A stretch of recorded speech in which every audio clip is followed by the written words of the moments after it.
Start हो गई है। और लास्ट लेक्चर में कुछ चीज़ें थी, उसके लिए मैंने थोड़े से नोट्स बनाए हैं। छोटी छोटी आइडेंटिटीज़ हैं जो आप लोग देख सकते हो किस तरीके से प्रूव की जा सकती हैं, तो वो मैं पहले आप लोगों को जो है दिखा देता हूँ। तो इसमें जो है ये ठीक है। अच्छा, ये स्टोक्स थ्योरम यूज़ करते हो आप कुछ आइडेंटिटीज़ जो है वो प्रूव कर सकते हो, और वो क्या है। तो स्टोक्स थ्योरम है ये curl of vector v dot D equals to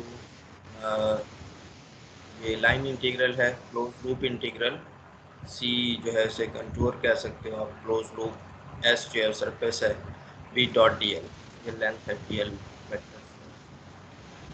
तो इसके अंदर ये बस ट्रिक है जिससे आप ये आइडेंटिटीज ड्राइव कर सकोगे, जो नीचे अभी मैं आप लोगों को दिखाऊंगा। इनमें से एक आइडेंटिटी तो ये है कि जो लेंथ वेक्टर है ये डी एल, इसको अगर आप क्लोज लूप में इंटीग्रेट करते हो तो ये ज़ीरो हो जाता है। ठीक है, इसको वैसे भी आप चेक कर सकते हो, ये मैंने ऊपर यूज़ किया था, चलो इसको भी आप लोगों को स्टोक्स थ्योरम से निकाल के दिखा देता हूँ। आप लोग देख लो स्टोक्स थ्योरम ये है, इसमें आपने क्या करना है, इसमें वी वेक्टर को पुट करना है सी एफ। ठीक है, सी जो है वो कांस्टेंट वेक्टर है, और एफ जो है वो इन जनरल फंक्शन है, इस पर इंटीग्रेशन हो सकती है। तो v equals to C F, C जो है वो कांस्टेंट वेक्टर है। ये आप जो वैल्यू यहाँ v की जगह पुट करोगे सी एफ, और यहाँ पे भी सी एफ। अब c जो है वो एक कांस्टेंट वेक्टर है, तो ये कर्ल जब आप लोगे एक constant vector into scalar function का, तो ये बन जाता है ग्रेडियंट ऑफ एफ क्रॉस सी। ठीक है, ग्रेडियंट ऑफ एफ क्रॉस सी बन जाता है, और सी को अगर पहले लिया उसका ऑर्डर चेंज कर दो तो एक माइनस साइन भी आ जाता है। ये आइडेंटिटीज़ हैं, ये सिंपल सी, जो आप ग्रिफिथ के फर्स्ट चैप्टर में देख सकते हो कि किस तरीके से gradient of a vector into scalar curl of a vector into scalar लिया जा सकता है।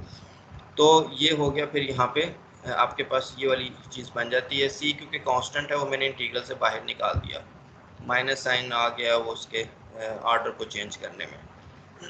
यहाँ पे सी को आप बाहर निकाल सकते हो इंटीग्रेशन से, तो ये चीज़ बन जाएगी। अब ये दोनों चीज़ें जो है बराबर हो सकती हैं, जब आप चाहो तो इससे अगला स्टेप एक और भी कर सकते हो। खैर, तो अगर सी आर्बिट्रेरी है तो फिर ये दो चीज़ें आपस में बराबर होंगी। ठीक है, तो एक सूरत हाल ये भी हो सकती है कि सी जो है वो ज़ीरो वेक्टर हो, तो फिर ये इक्वेशन सेटिस्फाई हो जाती है, या सी जो है वो इसके परपेंडिकुलर हो इस वेक्टर के, तो भी ये इक्वेशन सेटिस्फाई हो जाती है। लेकिन इन दोनों सूरत हाल में एक में ट्रिवियल सोल्यूशन है, दूसरे में ये स्पेशल वेक्टर बन जाएगा। तो अगर ये कोई भी आर्बिट्रेरी वेक्टर के लिए ये कंडीशन ट्रू होगी, किसी भी डायरेक्शन में हो वो, तो फिर यही हो सकता है कि ये दो क्वांटिटीज़ जो हैं ये बराबर हों। तो ये आपके पास निकल आई, तो ये एक आपके पास यूज़फुल रिलेशन निकल आया स्टोक्स थ्योरम से, जिसमें यह gradient of some arbitrary function जो है उसका कर्ल डी ए के साथ और इंटीग्रेशन ओवर सरफेस एरिया जो है बराबर है उस स्केलर फंक्शन की इंटीग्रेशन ओवर डी एल पे। अब यहाँ पे एक स्टेप में f की वैल्यू को अगर 1 आप पुट कर लेते हो, ठीक है, तो ग्रेडियंट ऑफ 1 इज़ 0, और यहाँ पे 1 पुट कर लेते हो तो आपके पास ये रिजल्ट आ जाता है कि क्लोज इंटीग्रल जो है वो लेंथ वेक्टर का वो 0 होता है। ठीक है, तो ये मैंने ऊपर यूज़ की थी, जो कि मेरे हिसाब से ट्रिवियल थी। मैंने कहा चलो ये इसको भी आप लोगों को करवा देता हूँ यहाँ पे। ठीक है, ये हम लोगों ने ये चीज़ यूज़ की थी, the total vector displacement around a close loop is 0। इसके अलावा एक और आइडेंटिटी हमने यूज़ की थी, और वो है ये वाली। ठीक है, तो ये मैं जो बता रहा था उससे ज़्यादा इजी वे जो है वो आप यहाँ से देख सकते हो स्टोक्स थ्योरम से। तो स्टोक्स थ्योरम देखते हैं दोबारा से। अब यही आइडेंटिटी जो मैंने ड्राइव की है ऊपर यहाँ पे, इसी को मैंने दोबारा लिख लिया। अब इसको दोबारा यूज़ करना है थोड़ा सा क्लेवर वे में। अब आपने प्रूव करना है ये चीज़ ठीक है, तो इसमें आप देख लो कि डीएल की जो इंटीग्रेशन है उसके साथ क्या चीज़ आ रही है। तो यहाँ से आपको हिंट मिल जाता है कि इस आइडेंटिटी में एफ़ को हमने क्या पुट करना है। ठीक है, तो एफ़ को आप पुट कर लो। एफ़ जो है वो R vector dot R vector prime. अब मैंने जो इंटीग्रेशन है इसके हिसाब से इसने इंटीग्रेशन जो है उन वेरिएबल्स को प्राइम कहा है। तो मैंने भी ऊपर वाला फार्मूला दोबारा लिख लिया और जो जिन चीज़ों पे इंटीग्रेशन हो रही है उस पर मैंने प्राइम लिख लिया। देखिए लेंथ एलिमेंट पे प्राइम आ गया, जो डिफरेंशियल एरिया है उस पर भी प्राइम आ गया। अब एफ़ की वैल्यू जो है वो है आर यूनिट वेक्टर का dot product R prime vector के साथ। ये जब आप यहाँ पुट करोगे तो ये आपकी जो लेफ़्ट हैंड साइड है वो तैयार हो जाएगी। बस राइट हैंड साइड को फिर हमने देखना है। तो ये जब आपने पुट किया यहाँ पे, तो ये आपकी ये वाली आ गई और ये आ गया gradient of this scalar product. ठीक है, तो इसको थोड़ा सा रीअरेंज कर लेते हैं। इस टर्म को इधर लिख लेते हैं, इस टर्म को हमने इधर लिख लिया। अब ये जो है ग्रेडियंट ये रिस्पेक्ट टू प्राइम कोऑर्डिनेट्स है, तो इसके लिए आर यूनिट वेक्टर कांस्टेंट है, कांस्टेंट वेक्टर है, तो इसने अप्लाई होना है इस वाली चीज़ पे। ठीक है, तो ये भी आइडेंटिटी है और ये इस तरीके से अप्लाई होगी। ये फार्मूला है इसका। ठीक है, अगर ये कांस्टेंट वेक्टर हो तो ये ग्रेडियंट इस पे इस तरीके से अप्लाई होता है कि इसका डॉट प्रोडक्ट आता है आर यूनिट वेक्टर का और ये kind of gradient of R prime बन जाता है। ठीक है, तो अच्छा इसके बाद हाँ नेक्स्ट स्टेप में ये है कि ये जो है ये आइडेंटिटी है कि ये जो चीज़ है ये बराबर होती है आर यूनिट वेक्टर के। ठीक है, ये जो चीज़ होती है ये आर यूनिट वेक्टर के बराबर होती है। तो ये आर यूनिट वेक्टर बन गया क्रॉस डी ए। इसको आप जो है कार्टियन कोऑर्डिनेट्स में करके भी देख सकते हो कि वाकई ये चीज़ सही है कि नहीं। कार्टियन कोऑर्डिनेट्स में इस तरीके से मतलब इसका डॉट प्रोडक्ट अगर आप ओपन कर लो तो आप देख लो यहाँ पे पार्शियल बाय पार्शियल एक्स भी आएगा, पार्शियल बाय पार्शियल वाई भी आएगा, पार्शियल बाय पार्शियल जी भी आएगा। जहाँ पार्शियल बाय पार्शियल एक्स आएगा वो इस पर अप्लाई होगा तो वो एक्स यूनिट वेक्टर बन जाएगा। जहाँ पार्शियल पे पार्शियल वाई आएगा वो जब इस पर अप्लाई होगा तो वो वाई यूनिट वेक्टर बन जाएगा। और इसी तरह पार्शियल पे पार्शियल जी जो है जब इस पर अप्लाई होगा वो जी यूनिट वेक्टर। तो एक तरीके से इधर जो है आप जब यहाँ पे पार्शियल पे पार्शियल एक्स आएगा तो ये मतलब 3 यूनिट वेक्टर इसके साथ मिलके यही वेक्टर बना देंगे। ठीक है, इसको थोड़ा सा एक्सप्लिसिटली खोल के भी आप एक स्टेप में चेक कर सकते हो कि ये जो चीज़ है ये जब भी आइडेंटिटी आएगी आगे फिर मैं यूज़ करूँगा तो उसमें आपने आंसर उसका ये वेक्टर होगा। ठीक है, तो बस ये बन गया एक स्टेप में आपका ये आइडेंटिटी जो मैंने लास्ट लेक्चर में यूज़ की थी वो ड्राइव हो गई। अब एक और इंटरेस्टिंग चीज़ हम लोग यहाँ पे देख लेते हैं और उसके लिए अब मुझे जो स्टोक्स थ्योरम है उसमें क्या पुट करना पड़ेगा। स्टोक्स थ्योरम को मैं कॉपी पेस्ट करके नीचे ले आता हूँ ताकि थोड़ी सी बात क्लियर हो जाए। ठीक है, आपने लिखना है सी क्रॉस आर। ठीक है, आपने लिखना है सी क्रॉस आर। ये बस क्लेवर चॉइस होती है जिससे आप जो चीज़ बनाना चाहते हो वो बन जाती है। अब मैं आप लोगों को जो चीज़ बताना चाहता हूँ वो ये है कि जो वेक्टर होता है वेक्टर एरिया, वो भी हमने डेफिनेशन एक यूज़ की थी, उसका भी थोड़ा सा आइडिया हो जाए ये वाली कि यहाँ पे जो ये इंटीग्रेट होने के बाद जो एरिया बनता है ये ए, इसको इस तरह भी लिखा जा सकता है half times R prime cross T L prime. ठीक है, इसको ज्योमेट्रिकली भी आप फ़ौरन से समझ सकते हो। मैंने कहा चलो स्टोक्स थ्योरम लगा के हम इसको बनाते हैं कि वाकई जो है ये जो ये एरिया होता है उसको आप इस तरीके से R prime cross T L prime के तौर पे क्लोज इंटीग्रल के तौर पे लिख सकते हो हाफ के साथ। तो अब मैं ये चीज़ प्रूव करने लगा हूँ इस एक्सप्रेशन को यूजिंग स्टोक्स थ्योरम। तो उसके लिए मैंने वो चॉइस ली है वी की, वो आप देख लो ये वाली वी जो है वो C cross R where C is a constant vector. तो सी को बोल्ड कर देते हैं, C is a constant vector. तो आपने यहाँ वैल्यू पुट कर दी सी क्रॉस आर, यहाँ पे वैल्यू पुट कर दी सी क्रॉस आर। ठीक है, अब ये है curl of A cross B वाली फॉर्म है, ये भी आइडेंटिटी है, इसको आप यूज़ कर सकते हो। तो आप देख लो सी कांस्टेंट वेक्टर है, जहाँ जहाँ फर्स्ट यानी यहाँ पे सी जो है वो ए है, तो जहाँ जहाँ डेरिवेटिव ए के आएंगे वो टर्म कंट्रीब्यूट नहीं करेगी। यहाँ पे 4 टर्म्स हैं, 4 टर्म्स, इसमें देखो डेरिवेटिव अप्लाई होगा ए पे यानी सी पे अप्लाई होगा सी वेक्टर पे, तो ये कंट्रीब्यूट नहीं करेगी। और यहाँ पे डेरिवेटिव अप्लाई होगा, ए पे डाइवर्जेंस है ए का यानी डाइवर्जेंस है सी का, तो ये भी ज़ीरो हो जाएगा। ठीक है, तो ये दरमियान वाली दो टर्म्स बचेंगी। तो फर्स्ट टर्म जो है वो सी डॉट डेल जो है वो आर आ गया, और फिर सेकंड वाली जो है सी डाइवर्जेंस ऑफ आर। तो ये हो गया आपका एक्सप्रेशन लेफ्ट हैंड साइड का। राइट हैंड साइड में आपको पता है ये डॉट और क्रॉस आपस में इंटरचेंज कर सकते हो आप, और फिर सी को हमने बाहर निकाल लिया कि सी कांस्टेंट वेक्टर इंटीग्रेशन का, तो आर क्रॉस डी एल। तो आप देख रहे हो कि वो एरिया वाली शक्ल यहाँ पे बनना शुरू हो गई है। अच्छा, इसके बाद डाइवर्जेंस ऑफ आर जो है वो आप आराम से चेक कर सकते हो, इसकी वैल्यू 3 होती है। और यहाँ पे फिर वही आइडेंटिटी लगेगी जो मैंने ऊपर बताई थी, सी डॉट डेल आर जो है, इसको आप एक्सप्लिसिटली खोल के भी चेक कर सकते हो, ये सी वेक्टर के बराबर होगा, जो चीज़ यहाँ पे होगी उसके बराबर होगा। तो ये भी बहुत ज़्यादा यूज़ होती है। तो ये दो वैल्यूज़ हमने यहाँ पे यूज़ की, तो आप देख लो यहाँ पे। तो यहाँ पे आपके पास आ जाएगा 3c, और यहाँ पे आपके पास आ जाएगा -c। तो 3c -c जो है वो 2c हो गया, उसको मैंने इंटीग्रल से बाहर लिख लिया। बाकी इंटीग्रेशन जो बची है वो एरिया की इंटीग्रेशन है, और यहाँ पे भी इसी तरीके से। अब c जो है वो फिर यहाँ पे वही बात है कि c एक आर्बिट्रेरी वेक्टर है, तो फिर ये दो टर्म्स आपस में बराबर होंगी। हाफ को मैंने यहाँ पे ले आया हूँ, तो ये बन गया।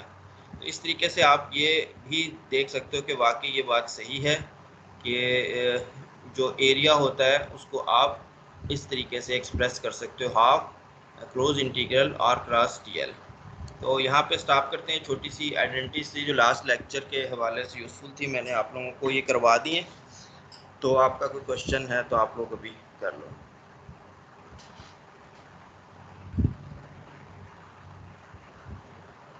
आवाज़ आप लोगों को सही आ रही है? Yes sir. अच्छा, ठीक है। तो अब एक और प्रॉब्लम है जो लास्ट लेक्चर के हवाले से है, उसकी तरफ चलते हैं।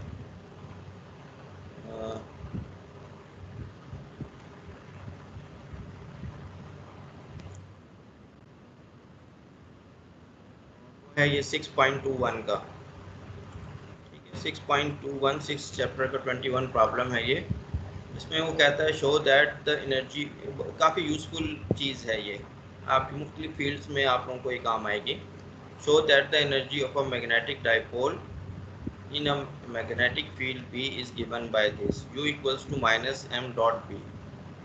ठीक है, तो पहले हमने ये शो करना है कि जो एनर्जी होती है एक मैग्नेटिक डाइपोल में इन अ मैग्नेटिक फील्ड, वो ये होती है।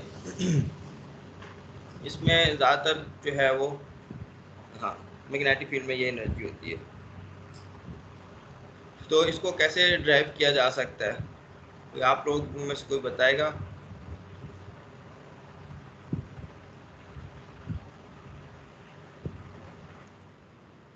वर्क डन वगैरह अगर हम लिखें, अगर मैग्नेटिक फील्ड होती है तो आपका जो मैग्नेटिक डाइपोल होता है वो क्या करता है, वो उसमें रोटेट करता है। ठीक है, तो अभी हम उसको इस तरह समझ लो जैसे फिक्स किया हुआ है, जैसे उसे रोटेशन उसकी अलाउड है, उसको पिवट किया हुआ है, ट्रांसलेशन नहीं है। ग्रेडियंट अगर हो बी में तो वो आप देख सकते हो, उस पर ट्रांसलेशन मोशन भी होती है।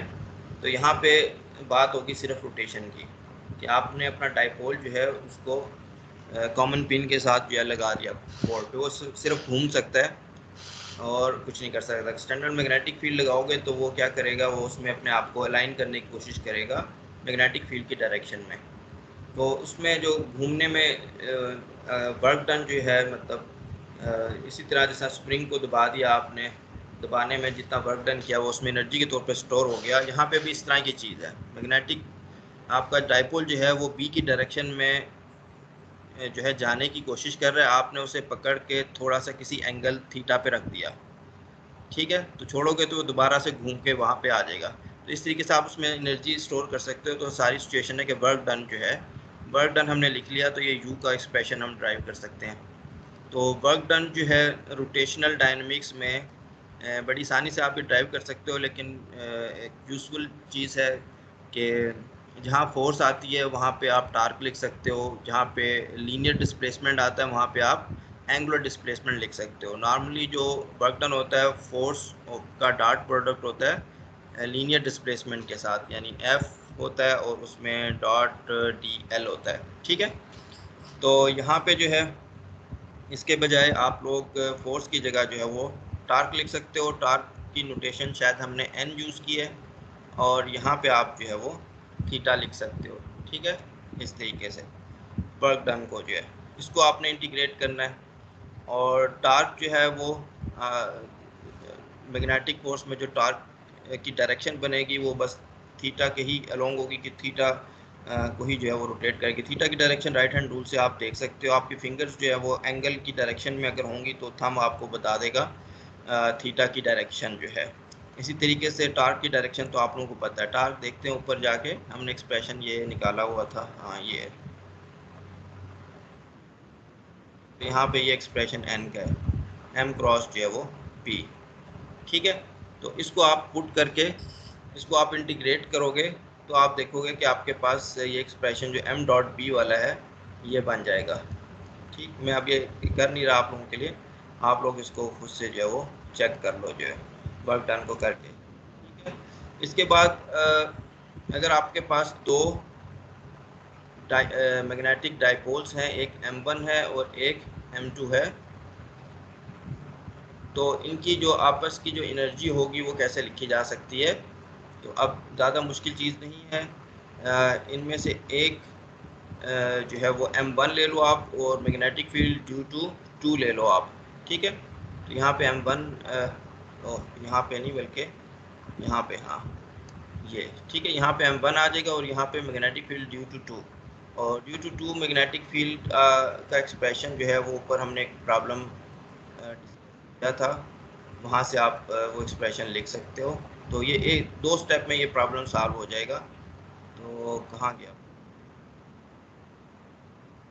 ये रहा। ठीक है, तो डायपोल की जो मैग्नेटिक फील्ड है वो आप कोऑर्डिनेट फ्री फॉर्म में जो लिख सकते हो ये यूज़ कर लो। तो आप देखोगे कि एक स्टेप या दो स्टेप के अंदर ये एक्सप्रेशन आपका ड्राइव हो जाएगा पोटेंशियल एनर्जी का, ये वाला। तो ये पार्ट भी ख़त्म हो गया। बी सी पार्ट में वो क्या कह रहा है, सी पार्ट में कहता है ये जो नीचे फिगर बनी हुई है इसके हवाले से आप ये पोटेंशियल एनर्जी का एक्सप्रेशन θ1 θ2 की टर्म में लिखें। तो यहाँ पे ज़्यादा मुश्किल नहीं है। ये m1 dot r unit vector ये है, तो m1 का डॉट प्रोडक्ट r, इसमें cos θ1 आ जाएगा। m2 डॉट r, तो m2 डॉट r में भी देख लो इसी तरीके से इसको आप आगे बढ़ा दो तो ये बन जाएगा cos θ2, इधर cos θ1 cos θ2 आ जाएगा। m1 डॉट m2, m1 और m2 के दरमियान क्या एंगल बन रहा है, तो आप देखोगे तो ये असल में θ1 माइनस θ2 है या θ2 माइनस θ1 है। तो इसमें जो कॉज आएगा उसमें आपने लिखना है θ1 माइनस θ2। तो आपका ये एक्सप्रेशन जो है ये सॉल्व हो गया। ये पार्ट सी, इसका एक और हिस्सा भी है, वो कहता है कि and use the result to find the stable configuration two dipoles would adopt if held at fix distance apart but left free to rotate. तो ये कहता है हम दोनों इन दोनों को हमने एक फिक्स डिस्टेंस पे रख दिया है और ये आपस में मूव नहीं कर सकते, ट्रांसलेशन मोशन नहीं है इनकी, लेकिन ये रोटेट कर सकते हैं। तो वो कह रहा है कि वो कन्फिग्रेशन बताएं जो कि स्टेबल होगी। तो इसको करने का यही तरीका है कि आप फिर इस पोटेंशियल एनर्जी को डिफ्रेंशिएट करोगे θ1 के रिस्पेक्ट से और इक्वल टू 0 करोगे, फिर θ2 के रिस्पेक्ट से और इक्वल टू 0 करोगे। ठीक है, वहाँ से आपको θ1 θ2 की मुख्तलिफ वैल्यूज़ मिल जाएंगी। ठीक है, ज़्यादातर वो वैल्यूज़ मिलेंगी जिसमें ये दोनों आपस में पैरेलल हैं या एंटी पैरेलल हैं। ठीक है, पैरेलल होने की एक कंडीशन ये हो सकती है कि इस तरह से दोनों ऊपर की तरफ हों, एंटी पैरेलल एक ऊपर है एक नीचे है। दूसरी ये हो सकती है कि दोनों जो है आर के अलोंग पैरेलल एंटी पैरेलल हों। आर के मतलब दोनों की डायरेक्शन राइट की तरफ हो या दोनों की डायरेक्शन ऑपोजिट हो। ठीक है, एक जो है वो राइट को, दूसरा लेफ़्ट को, या एक लेफ़्ट को एक राइट को। तो इस तरह के कुछ सॉल्यूशंस निकलेंगे, उन्हें फिर आप जो है वो सेकंड डेरिवेटिव से भी बता सकते हो कि स्टेबल है या अनस्टेबल पोटेंशियल एनर्जी के। तो इस तरीके से आपने इसको सॉल्व करना है। तो ये मैंने आप लोगों को थोड़ा बहुत हिंट दे दिया। तो जब आपको दो डायपोल का पता चल जाएगा, तो अगर वो दो से ज़्यादा एन जो है मैग्नेटिक डायपोल आपको दे देता है कि इतने इतने इक्वल डिस्टेंस पे पड़े हुए हैं, तो आप उनका अरेंजमेंट भी बता सकते हो। तो इस क्वेश्चन में डी में इसने यही पूछा है, suppose you had a large collection of compass needles mounted on pins at regular intervals. तो कंपास नीडल हैं जो कि मैग्नेट है, मैग्नेटिक डायपोल्स हैं और रेगुलर इंटरवल्स में अलोंग अ स्ट्रेट लाइन है। How would they point, assuming the earth magnetic field can be neglected, magnetic field नहीं है, उनका आपस में इंटरेक्शन है, तो उसमें वो कहता है क्या जो है वो अरेंजमेंट बनेगा। तो आपने ये प्रॉब्लम सॉल्व कर लिया तो बस आप फ़ौरन से इसका भी आंसर दे सकोगे। तो ये जो है ये फेरोमैग्नेटिज्म का बिहेवियर को स्टडी करने में कहता है बहुत जो है इम्पोर्टेंट है। लास्ट लेक्चर में मैंने बताया था, मैं ज़्यादा इस तरफ नहीं जाऊँगा। फेरोमैग्नेटिज्म जिसमें डोमेन वाल्स वगैरह बनती हैं, वो थोड़ी सी ज़्यादा डिटेल उसके लिए चाहिए। और इसी तरह पैरामैग्नेटिज्म और डायमैग्नेटिज्म जो है और पैरामैग्नेटिज्म में वो मैग्नेटिक फील्ड के अलोंग हो जाती हैं, डाइपोज जो है, और डाया में जो है वो अपोजिट हो जाती हैं। तो इनमें से अक्सर जो ये तकरीबन तीनों ही जो है ज़्यादा इनका ओरिजिन जो है वो क्वांटम ओरिजिन है, ठीक है। तो यहाँ हम थोड़ा सा उसको क्लासिकली जो है बस नोशन के साथ डिस्कस करने की कोशिश कर रहे हैं, तो इसलिए मैं ज़्यादा उस डिटेल में गया भी नहीं। आप लोगों को लास्ट लेक्चर में भी मैंने ये चीज़ प्रॉब्लम की देखो यहाँ पे, अगर ये मैग्नेटिक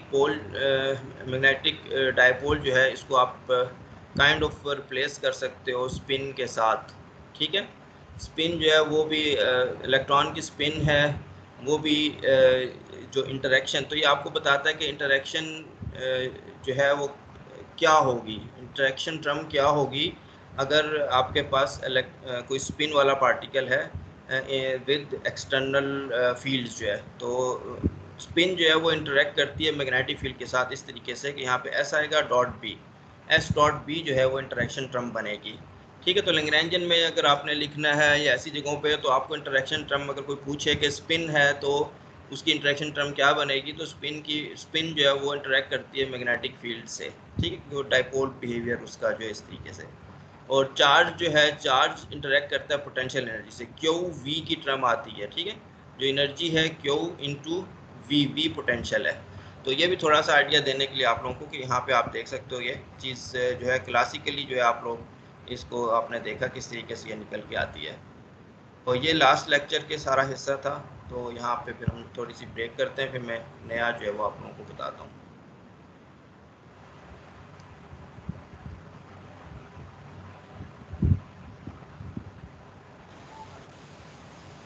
अस्सलाम वालेकुम सर। वालेकुम सलाम। सर ये कल वाले के लेक्चर में, प्रीवियस लेक्चर में, ये जो टॉर्क का इफेक्ट है N is equal to M cross B, sir इसका थोड़ा फिजिकली तौर पर अगर बता दे सर कि एम क्रॉस बी किस डायरेक्शन में टॉर्क प्रोड्यूस होगा ये अच्छा, मैं एम कुछ। क्रॉस बी जो है उसको मैं थोड़ा सा दोबारा से रिपीट कर देता हूँ। एक तो मैंने आपको बताया था कि मैंने इसमें कोई चीज़ ड्राइव करने की कोशिश नहीं की टार्क के फार्मूले को, तो ये एक्सरसाइजेज में आप लोग ये ड्राइव कर लोगे।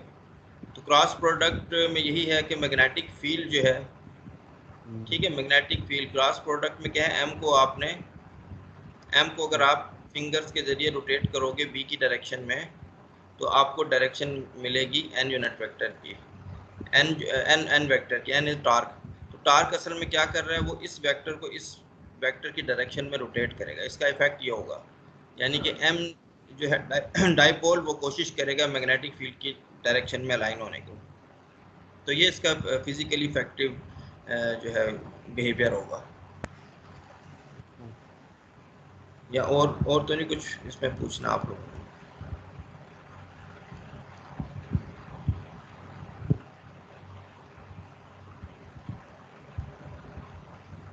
मैं दूसरा वो फाइल निकाल लेता हूँ और इससे पहले जो है, ठीक है, एक मिनट।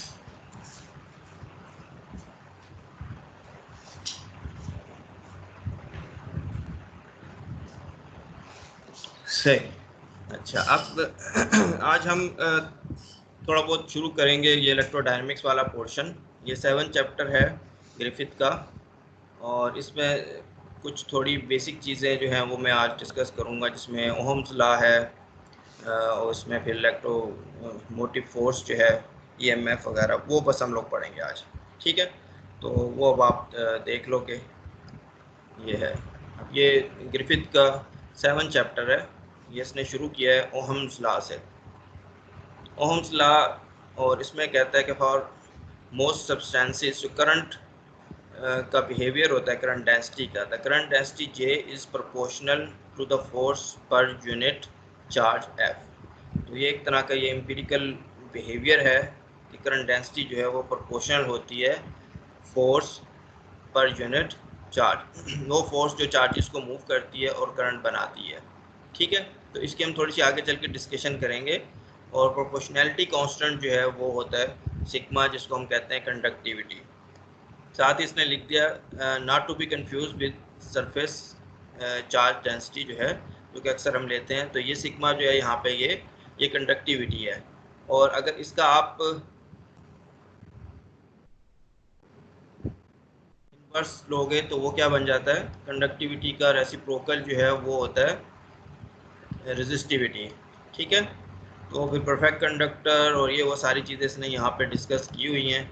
तो आगे चलते हैं। अब यहाँ पे फोर्स पर यूनिट चार्ज, अगर लॉरेंट्ज फोर्स का फार्मूला अगर आप पुट कर देते हो तो जे को आप इस तरीके से लिख सकते हो। ठीक है, J equals to sigma E plus B cross B. अब आपको मैंने अक्सर एग्जांपल्स में ये बात भी बताई थी कि ये वाला पार्ट जो है ये अक्सर सब डोमिनेंट होता है। ठीक है, मैग्नेटिक फोर्स वाला पार्ट बहुत छोटा होता है, अक्सर बहुत स्पेशल केसेस में ये कंपेरेबल होता है। तो नॉर्मली जितने भी आप लोग एक्सपेरिमेंट करते हो इलेक्ट्रॉनिक्स के लैब्स वगैरह में, उसमें सिर्फ ये वाली पार्ट जो है वो डोमिनेंट होता है, इलेक्ट्रिक फील्ड वाला। तो फिर इसको अगर आप इस अप्रॉक्सीमेशन के साथ इस एक्सप्रेशन को रिड्यूस कर सकते हो, जे इक्वल्स टू सिग्मा ई। तो ये है असल में वो फॉर्म ओहम्स लॉ की। ठीक है, J equals to sigma E. तो हमें नॉर्मली जो है एफएससी पे मैट्रिक में जो ओहम्स लॉ पढ़ाया जाता है वो V equal to I R होता है। तो अब वो आप देखोगे कि वो यहाँ से कैसे आप निकाल सकते हो, J equals to sigma E. तो अब इसको देखते हैं हम कि ओहम्स लॉ ये जो हमने पढ़ा है ये है असल में ज़्यादा जो है जनरल फॉर्म। ठीक है, तो पहली एग्जांपल जो है सिंपल सी उसने एक सिलेंडर की ली है, इसको देख लो आप 7.1 में। Cylindrical resistor of cross sectional area A, ये इसका क्रॉस सेक्शनल एरिया है, एंड लेंथ L, ये लेंथ L है। इसकी शेप जो है वो आर्बिट्रेरी है, सर्कुलर नहीं है। Is made from material with conductivity sigma. तो ये इसकी कंडक्टिविटी सिग्मा है। यहाँ ऊपर कुछ टेबल में इसने वैल्यूज़ भी दी हुई हैं, किस चीज़ की हैं ये आप देख सकते हो यहाँ पर रेजिस्टिविटी की, यानी कि सिग्मा जो है उसका इनवर्स रो जो है रेजिस्टिविटी की वैल्यूज़ दी हुई हैं कि कोई मटेरियल किस तरीके से उनकी क्या क्या वैल्यूज़ है एक्सपेरिमेंटल जो है। ठीक है, ओहो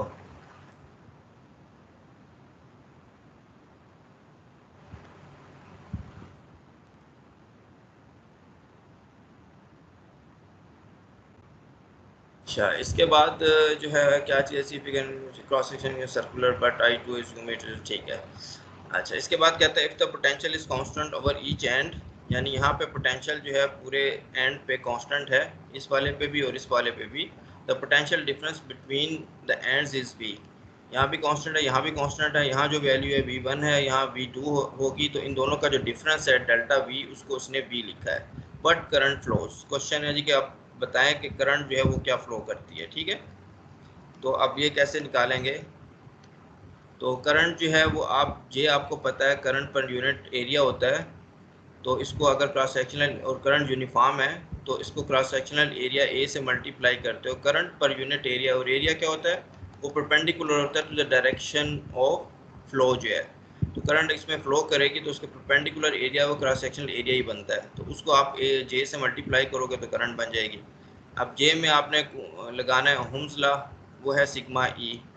सिग्मा ई लगा दिया आपने। अब इलेक्ट्रिक फील्ड और पोटेंशियल डिफरेंस का रिलेशन क्या होता है कि पोटेंशियल डिफरेंस जो है वो electric field dot dl integration होती है। ठीक है, between two points E dot dl integrate from 1 to 2 या this end to this end. तो इलेक्ट्रिक फील्ड जो है वो यूनिफॉर्म है। तो यहाँ से आप ये निकाल सकते हो कि इलेक्ट्रिक फील्ड जो है वो potential difference divided by length बन जाएगी। तो electric field potential difference is V divided by length L। तो अब यहाँ पे आप देख लो I और V के दरमियान आपने एक रिलेशन निकाल लिया है, जिसमें एक क्वांटिटी आ रही है जो कि डिपेंड कर रही है उस मटेरियल की प्रॉपर्टीज़ पे। मटेरियल की साइज़ को डिस्क्राइब कर रहा है L और A, और सिग्मा जो है वो उसकी कंडक्टिविटी के कैसे वो रिस्पॉन्स करता है कि करंट के हिसाब से। ठीक है, तो यहाँ पे आप इसको फिर रीअरेंज करके V equal to I R वाली चीज़ बना सकते हो। वो आगे चल के हमें बनाएंगे। एक और एग्जाम्पल भी साथ कर लेते हैं। इस एग्जांपल में जो शेप है वो कंसंट्रिक सिलेंडर्स हैं। टू लॉन्ग सिलेंडर्स हैं। टू लॉन्ग सिलेंडर्स है, एक का रेडियस जो है वो ए है छोटे वाले का, और बड़ा वाला जो सिलेंडर है उसका रेडियस बी है। They are separated by materials of conductivity sigma. ठीक है, इसके दरमियान में कुछ स्टफ़ मौजूद है जिसकी कंडक्टिविटी जो है वो सिग्मा है। If they are maintained at potential difference B, अगर इन दोनों के दरमियान पोटेंशियल डिफरेंस बी है, but current flows from one to the other in length L. तो इस एल लेंथ के अंदर कितनी करंट जो है वो फ्लो करेगी अगर इन दोनों को हम पोटेंशियल डिफरेंस मेंटेन करें। इसको पोटेंशियल डिफरेंस आप एक बैटरी के साथ से कनेक्ट करके कर सकते हो या इस तरीके से। तो इसके दरमियान आपको जो है वो एक इलेक्ट्रिक फील्ड की ज़रूरत पड़ेगी, और इलेक्ट्रिक फील्ड इनके दरमियान जो है वो हम लोगों ने पहले भी सिलेंडर के दरमियान निकाली हुई है। कूलम्स ला के वो गॉसेस ला यूज़ करके भी आप निकाल सकते हो। उसका एक्सप्रेशन ये है lambda divided by 2 pi epsilon not S. S जो है वो डिस्टेंस है सिलेंड्रिकल जो है, लैम्डा चार्ज है इसका, किस तरीके से चार्ज डिस्ट्रीब्यूटेड है इस पे। तो lambda is the charge per unit length on the inner cylinder. Inner cylinder पे जो चार्ज है उस वो है ये। तो इसके बाद the current is therefore, current आप निकालोगे तो सही फार्मूला तो जे डॉट डी ए और इंटीग्रेशन होती है। ठीक है, पीछे वाले फार्मूले में क्योंकि जे कांस्टेंट था वो हमने फ़ौरन से वो चीज़ लिख दी।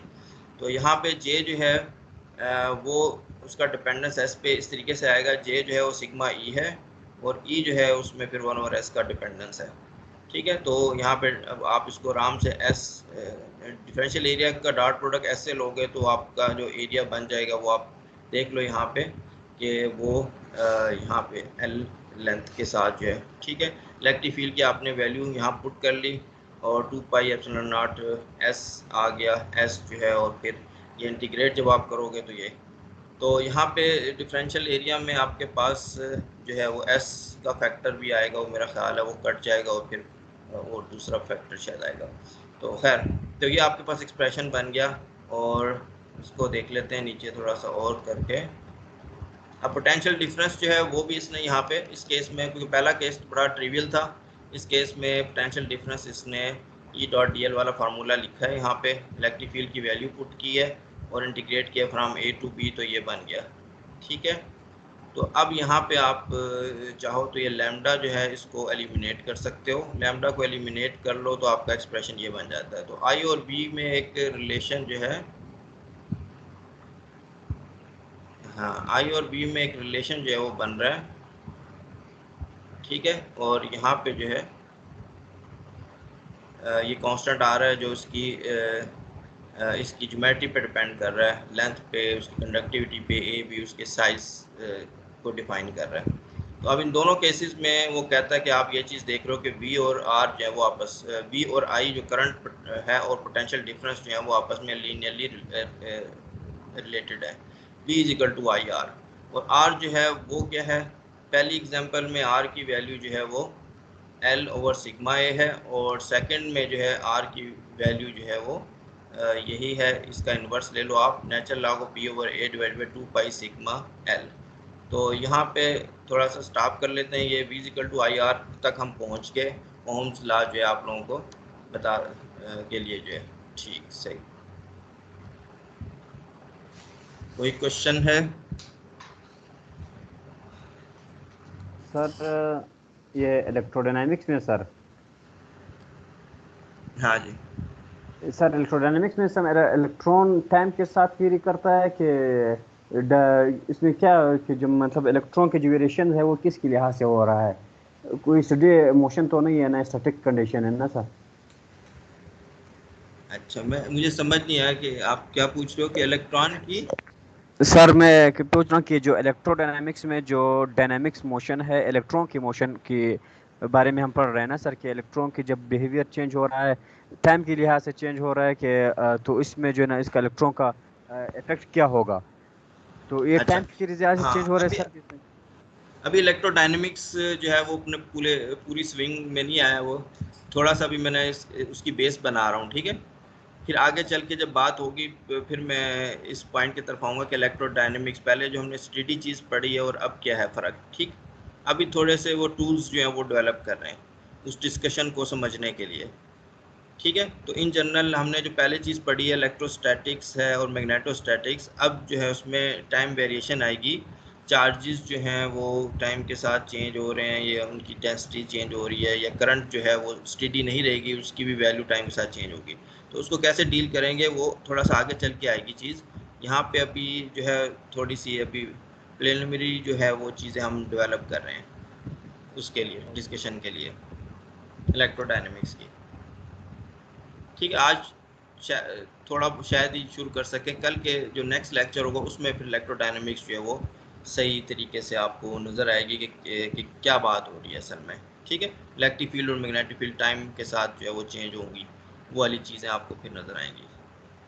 यहाँ भी मैं जस्ट जो है कुछ कंसेप्ट जो है डेवलप करने की कोशिश करूँगा।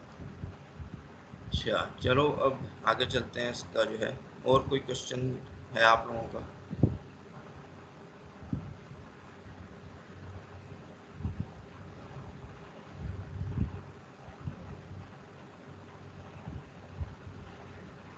अच्छा जी सही।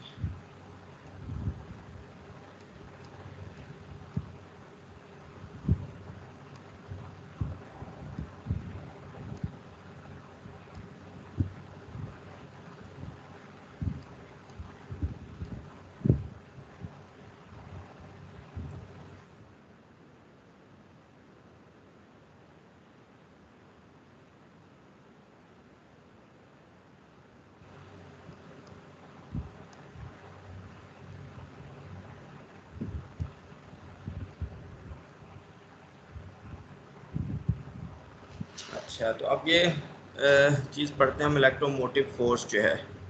इलेक्ट्रोमोटिव फोर्स जो है इसको कुछ एग्जांपल और कुछ के ज़रिए थोड़ा बहुत मैं इसको समझाने की कोशिश करूँगा आपको। तो इलेक्ट्रोमोटिव फोर्स एक सेंस में ये यहाँ पे इसका एक्सप्रेशन लिखा हुआ है, ये फोर्स नहीं है।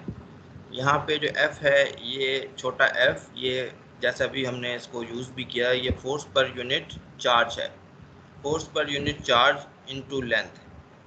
ठीक है, force per unit charge into length, इसकी डायमेंशन जो है वो आप देखोगे कि तकरीबन पोटेंशियल डिफरेंस जैसी बन जाती है। ठीक है, जो v हमने यूज़ किया, तो ये इन सम सेंस ये फोर्स नहीं है, EMF कहा जाता है इसको सर्किट का।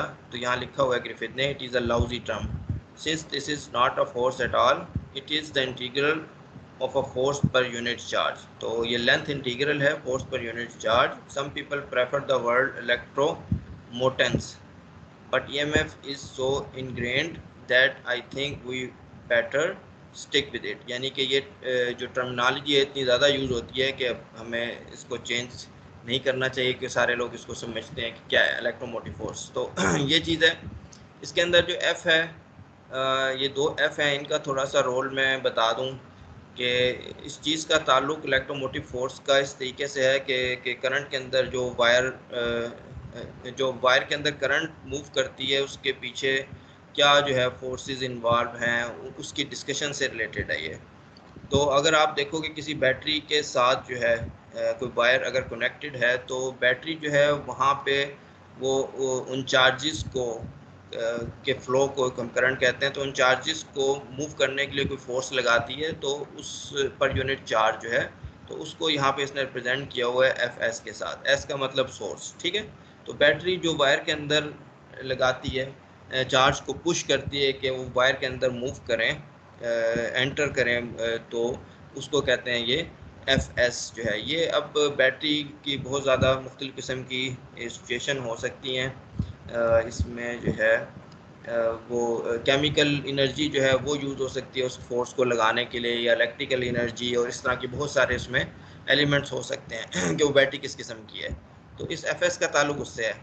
फिर जो करंट बाहर निकलती है तो उसमें ये होता है कि वो करंट सारी वायर के अंदर किस तरीके से मूव करती है, उसमें जो इम्पोर्टेंट रोल प्ले होता है वो एक इलेक्ट्रिक फील्ड होती है जो उसको स्मूथ आउट करती है। इसका कंबाइंड इफेक्ट जो है वो हम कहते हैं एफ फोर्स। ये एफ फोर्स एक्चुअली रिप्रेजेंट करती है कि पूरी वायर में करंट जो है वो किस तरीके से फ्लो करेगी। ठीक है, तो इसकी इधर अच्छी डिस्कशन की हुई है ग्रिफिथ ने। मुझे ज़्यादा बस इसका थोड़ा सा प्रैक्टिकल पॉइंट ऑफ व्यू चाहिए कि आपको हल्का सा आइडिया हो। तो ये फोर्स है जो मेंटेन रखती है करंट के फ्लो को। इसमें आप चाहे एफ यूज़ कर लो चाहे एफ एस यूज़ कर लो, क्योंकि ई का जो क्लोज इंटीग्रल है वो ज़ीरो हो जाता है। ठीक है, तो या एफ या एफ एस दोनों ओके हैं, तो हम लोग ज़्यादातर एफ यूज़ करेंगे। वो मैं आगे चल के आपको बताऊंगा कि फोर्स पर यूनिट चार्ज जो है वो किस किस्म का हो सकता है नेक्स्ट एग्जांपल में।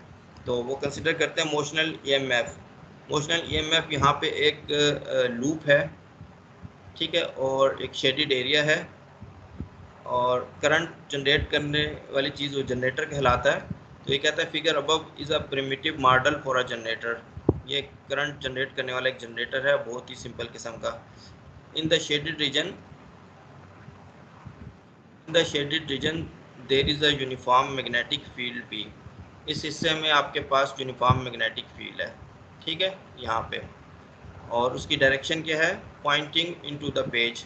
इनटू द पेज जो है ये मैग्नेटिक फील्ड है। And we are trying to drive current through the resistor R. यहाँ हम चाह रहे हैं कि इस लूप में से करंट गुजरे जो कि इस रजिस्टर आर से होती हुई गुजरे।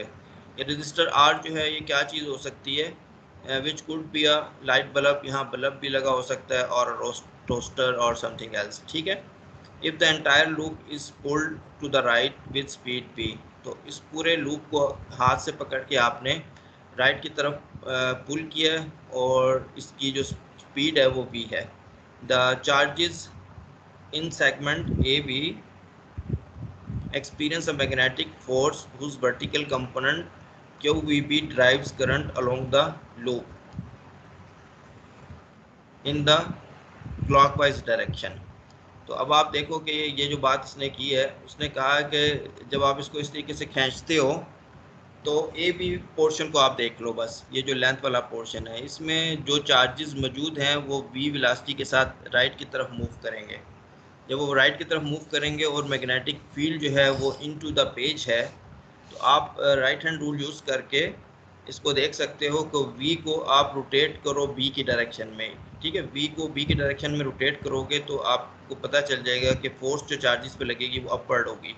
अपवर्ड होगी तो ए बी में जो चार्जेस हैं वो ऊपर की तरफ मूव करेंगे। तो यही इसने बात की है कि यहाँ पे एक vertical force q v B जो है वो लगेगी किसी एक चार्ज क्यू पे, और बी वेलोसिटी और magnetic field into the page है, तो इस हिस्से पे ये लगेगी। अच्छा, अब वो फोर्स जो है वो करंट बना रही है, तो यहाँ पे आपके जो ईएमएफ है उसमें यही फोर्स आएगी एफ मैग्नेटिक डॉट डीएल, और ये क्लोज इंटीग्रेशन आपके पूरे लूप पे होगी, ठीक है। अब इस पूरे लूप में देख लो आप कि पूरे लूप में यहाँ पे इतने हिस्से पे तो मैग्नेटिक फील्ड है ही नहीं, ठीक है, और इतने हिस्से में थोड़े से में है, बी सी में भी है, ए डी में भी है, और ए बी में भी।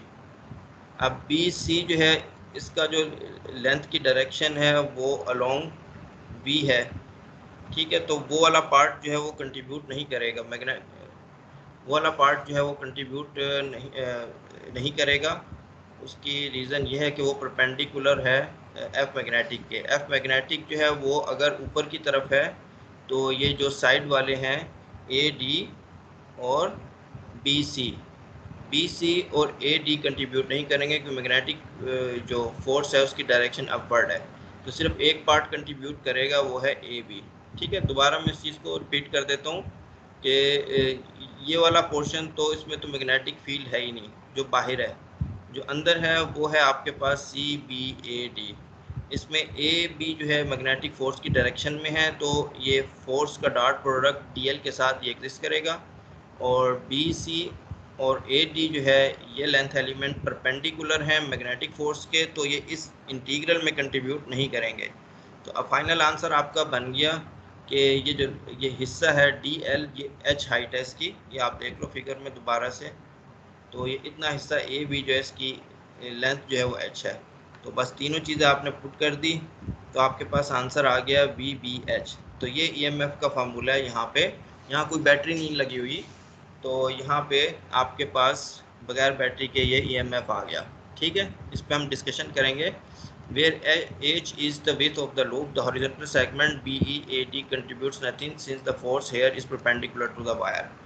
तो अब और एक और इंटरेस्टिंग चीज़ अब यहाँ पे हम डिस्कशन करेंगे, वो ये है कि in particular although the magnetic force is responsible for establishing the electro EMF, it is certainly not doing any work. ये इंपॉर्टेंट चीज़ इसने डिस्कस करनी है ग्रिफिथ ने यहाँ पे, कि अगरचा मैग्नेटिक फोर्स की वजह से EMF तो प्रोड्यूस हो रहा है, लेकिन मैग्नेटिक फोर्सेस जो हैं वो क्या करती हैं, दे नेवर डू वर्क। ठीक है, magnetic forces never do work. तो फिर कौन है जो वर्क कर रहा है? Who then is supplying the energy? कौन एनर्जी प्रोवाइड कर रहा है? That heats the resistor. ठीक है, यहाँ जो बल्ब है वो अगर लगा देते हो आप तो वो जलेगा।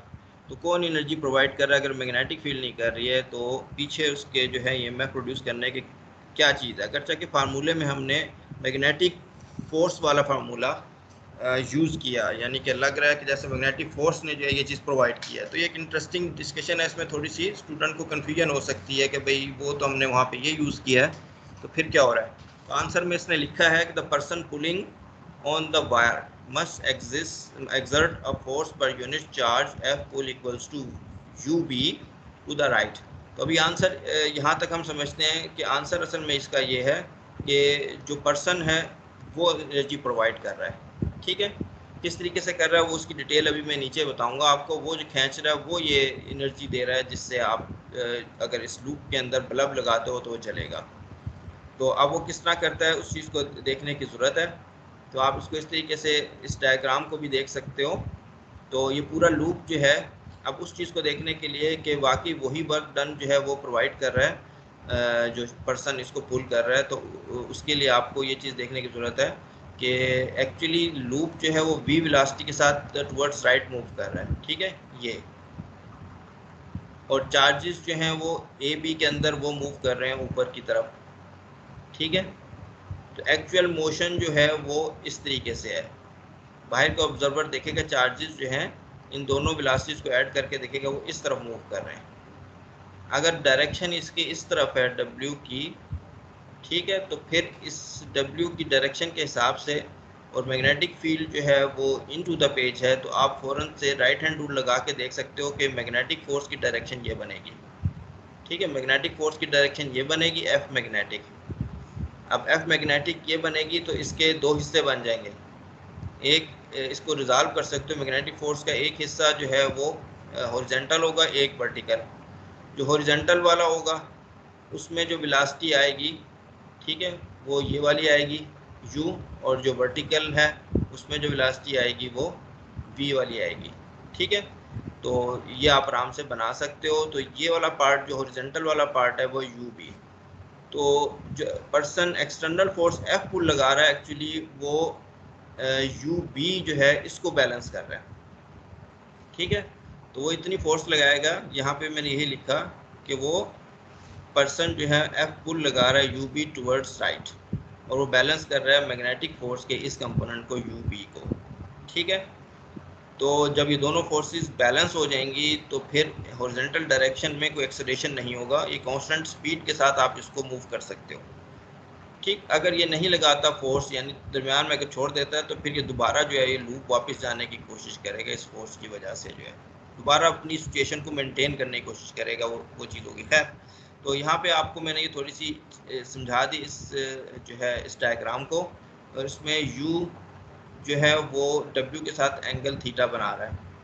ठीक है, और F मैग्नेटिक जो है हॉरिजॉन्टल के साथ भी एंगल थीटा बना रही है। इसी तरीके से कि इस ट्रायंगल को आप रोटेट करके यहाँ रख दो तो आप फ़ौरन से देख सकते हो कि ये एंगल और ये एंगल बराबर होंगे। या दूसरे तरीके से आप ये देख लो कि ये जो लाइन है वर्टिकल, इसके परपेंडिकुलर ये लाइन है, और ये वाली जो लाइन W की है इसके परपेंडिकुलर मैग्नेटिक फोर्स की लाइन है। तो इनके दरमियान जो एंगल है वो इनके परपेंडिकुलर के दरमियान एंगल होगा। इस तरीके से भी आप ये दो एंगल देख सकते हो कि सिमिलर है। ठीक है, तो ये मैंने पूरी फिगर पे आपको डिस्क्राइब कर दी सिचुएशन। ये सिचुएशन जो है वो ज़रूरी है इस चीज़ को देखने के लिए कि एनर्जी कौन प्रोवाइड कर रहा है। तो अब हम उसकी तरफ आते हैं, ये देखते हैं वाकई जो है वर्क डन जो एनर्जी के तौर पे स्टोर हो रही है कि वाकई वो F पुल ही कर रहा है कि नहीं। According to magnetic force, accordingly the magnetic force has a component QEB to the left, वो मैं बता चुका हूँ आपको। To counteract this, the person pulling on the wire must exert a force per unit charge F pull UB to the right। ठीक है, तो इस चीज़ को करने के लिए, और the particle हाँ, किसी का कोई क्वेश्चन है?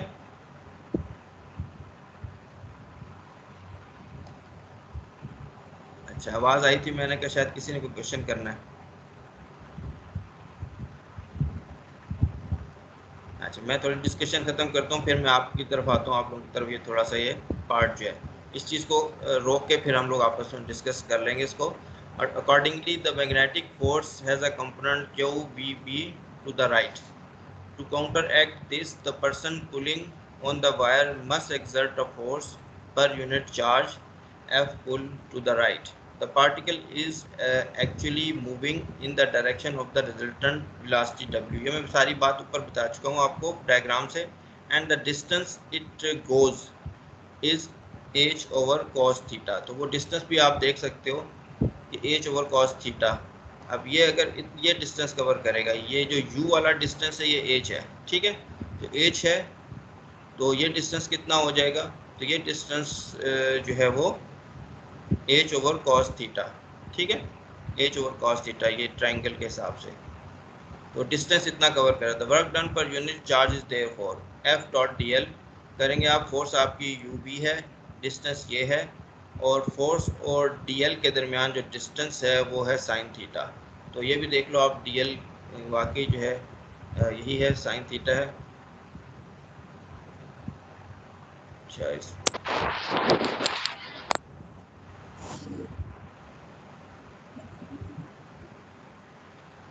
हाँ, आवाज़ आ रही है? कोई क्वेश्चन करना चाह रहा है?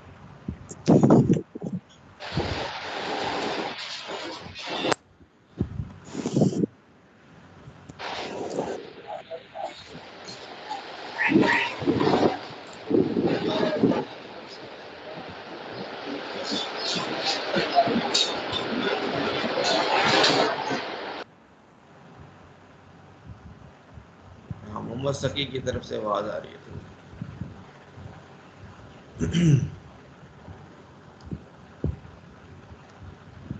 अच्छा, वो एंगल जो है हम देख लेते हैं।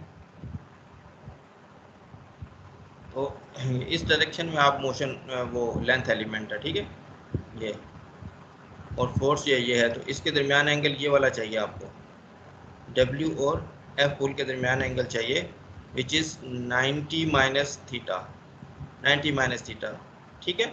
तो जो एंगल है इसके दरमियान वो है 90 माइनस थीटा, और डॉट प्रोडक्ट है, डॉट प्रोडक्ट है तो इसका मतलब cos of 90 minus theta, cos of 90 minus theta is sine theta.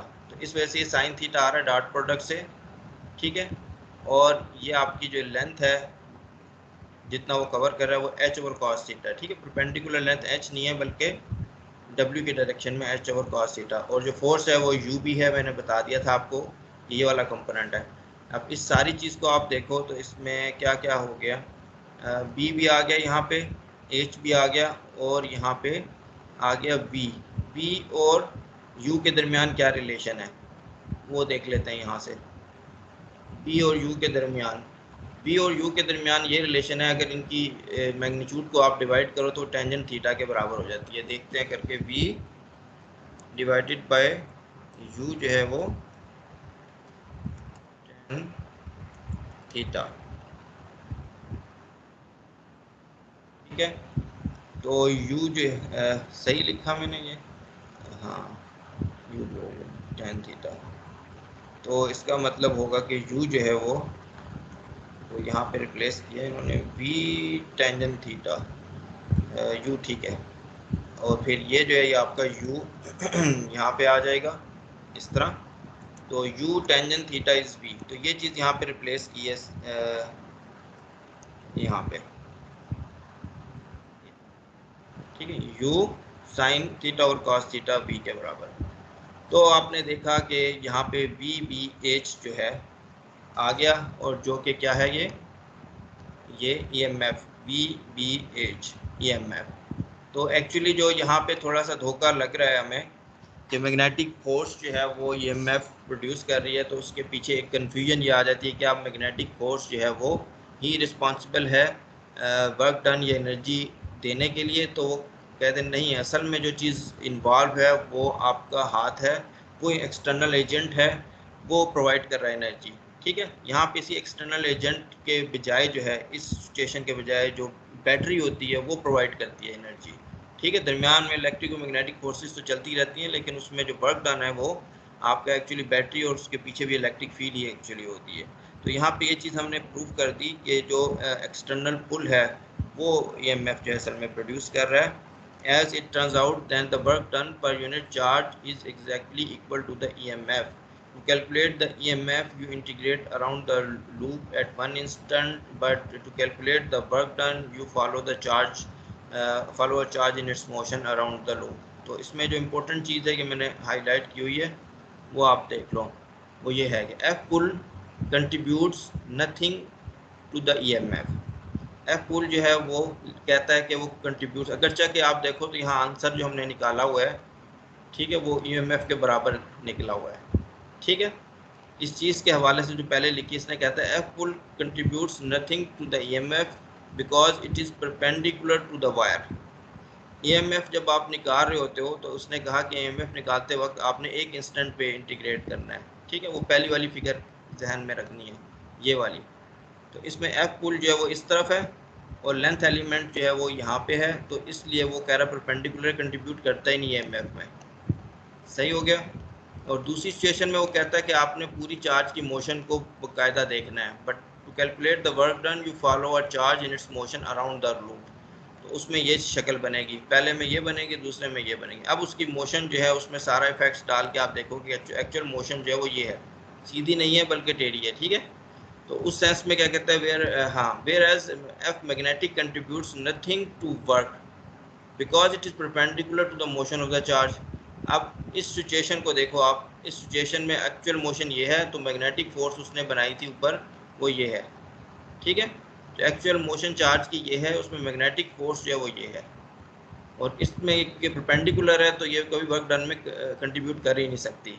तो पहले केस में उसने कहा कि एफ पुल जो है वो परपेंडिकुलर है, EMF वाले फार्मूले में एफ पुल नहीं डाला, ठीक है। यहाँ पे एफ मैग्नेटिक डॉट DL निकला, ठीक है। और दूसरे फार्मूले में क्या किया उसने, दूसरे फार्मूले में वो कहता है कि यहाँ पे मैग्नेटिक नहीं आएगी क्योंकि मैग्नेटिक जो है वो परपेंडिकुलर है इसके। जब वर्क डन की बात होगी तो उसने कहा ये चीज़ जहन में रखनी है, फिर आपने पूरी मोशन को एनालाइज करना है, ठीक है।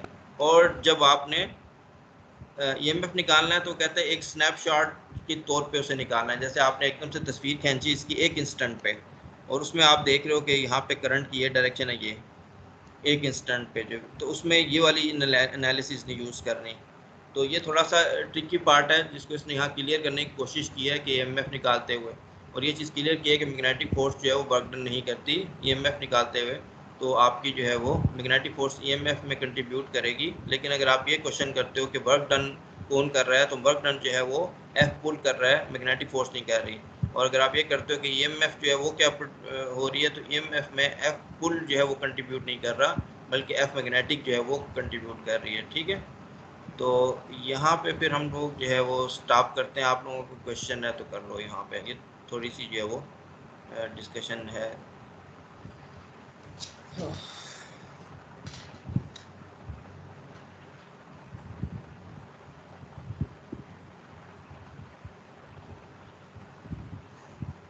तो क्वेश्चन है इससे रिलेटेड आप लोगों का, तो देख लो आप।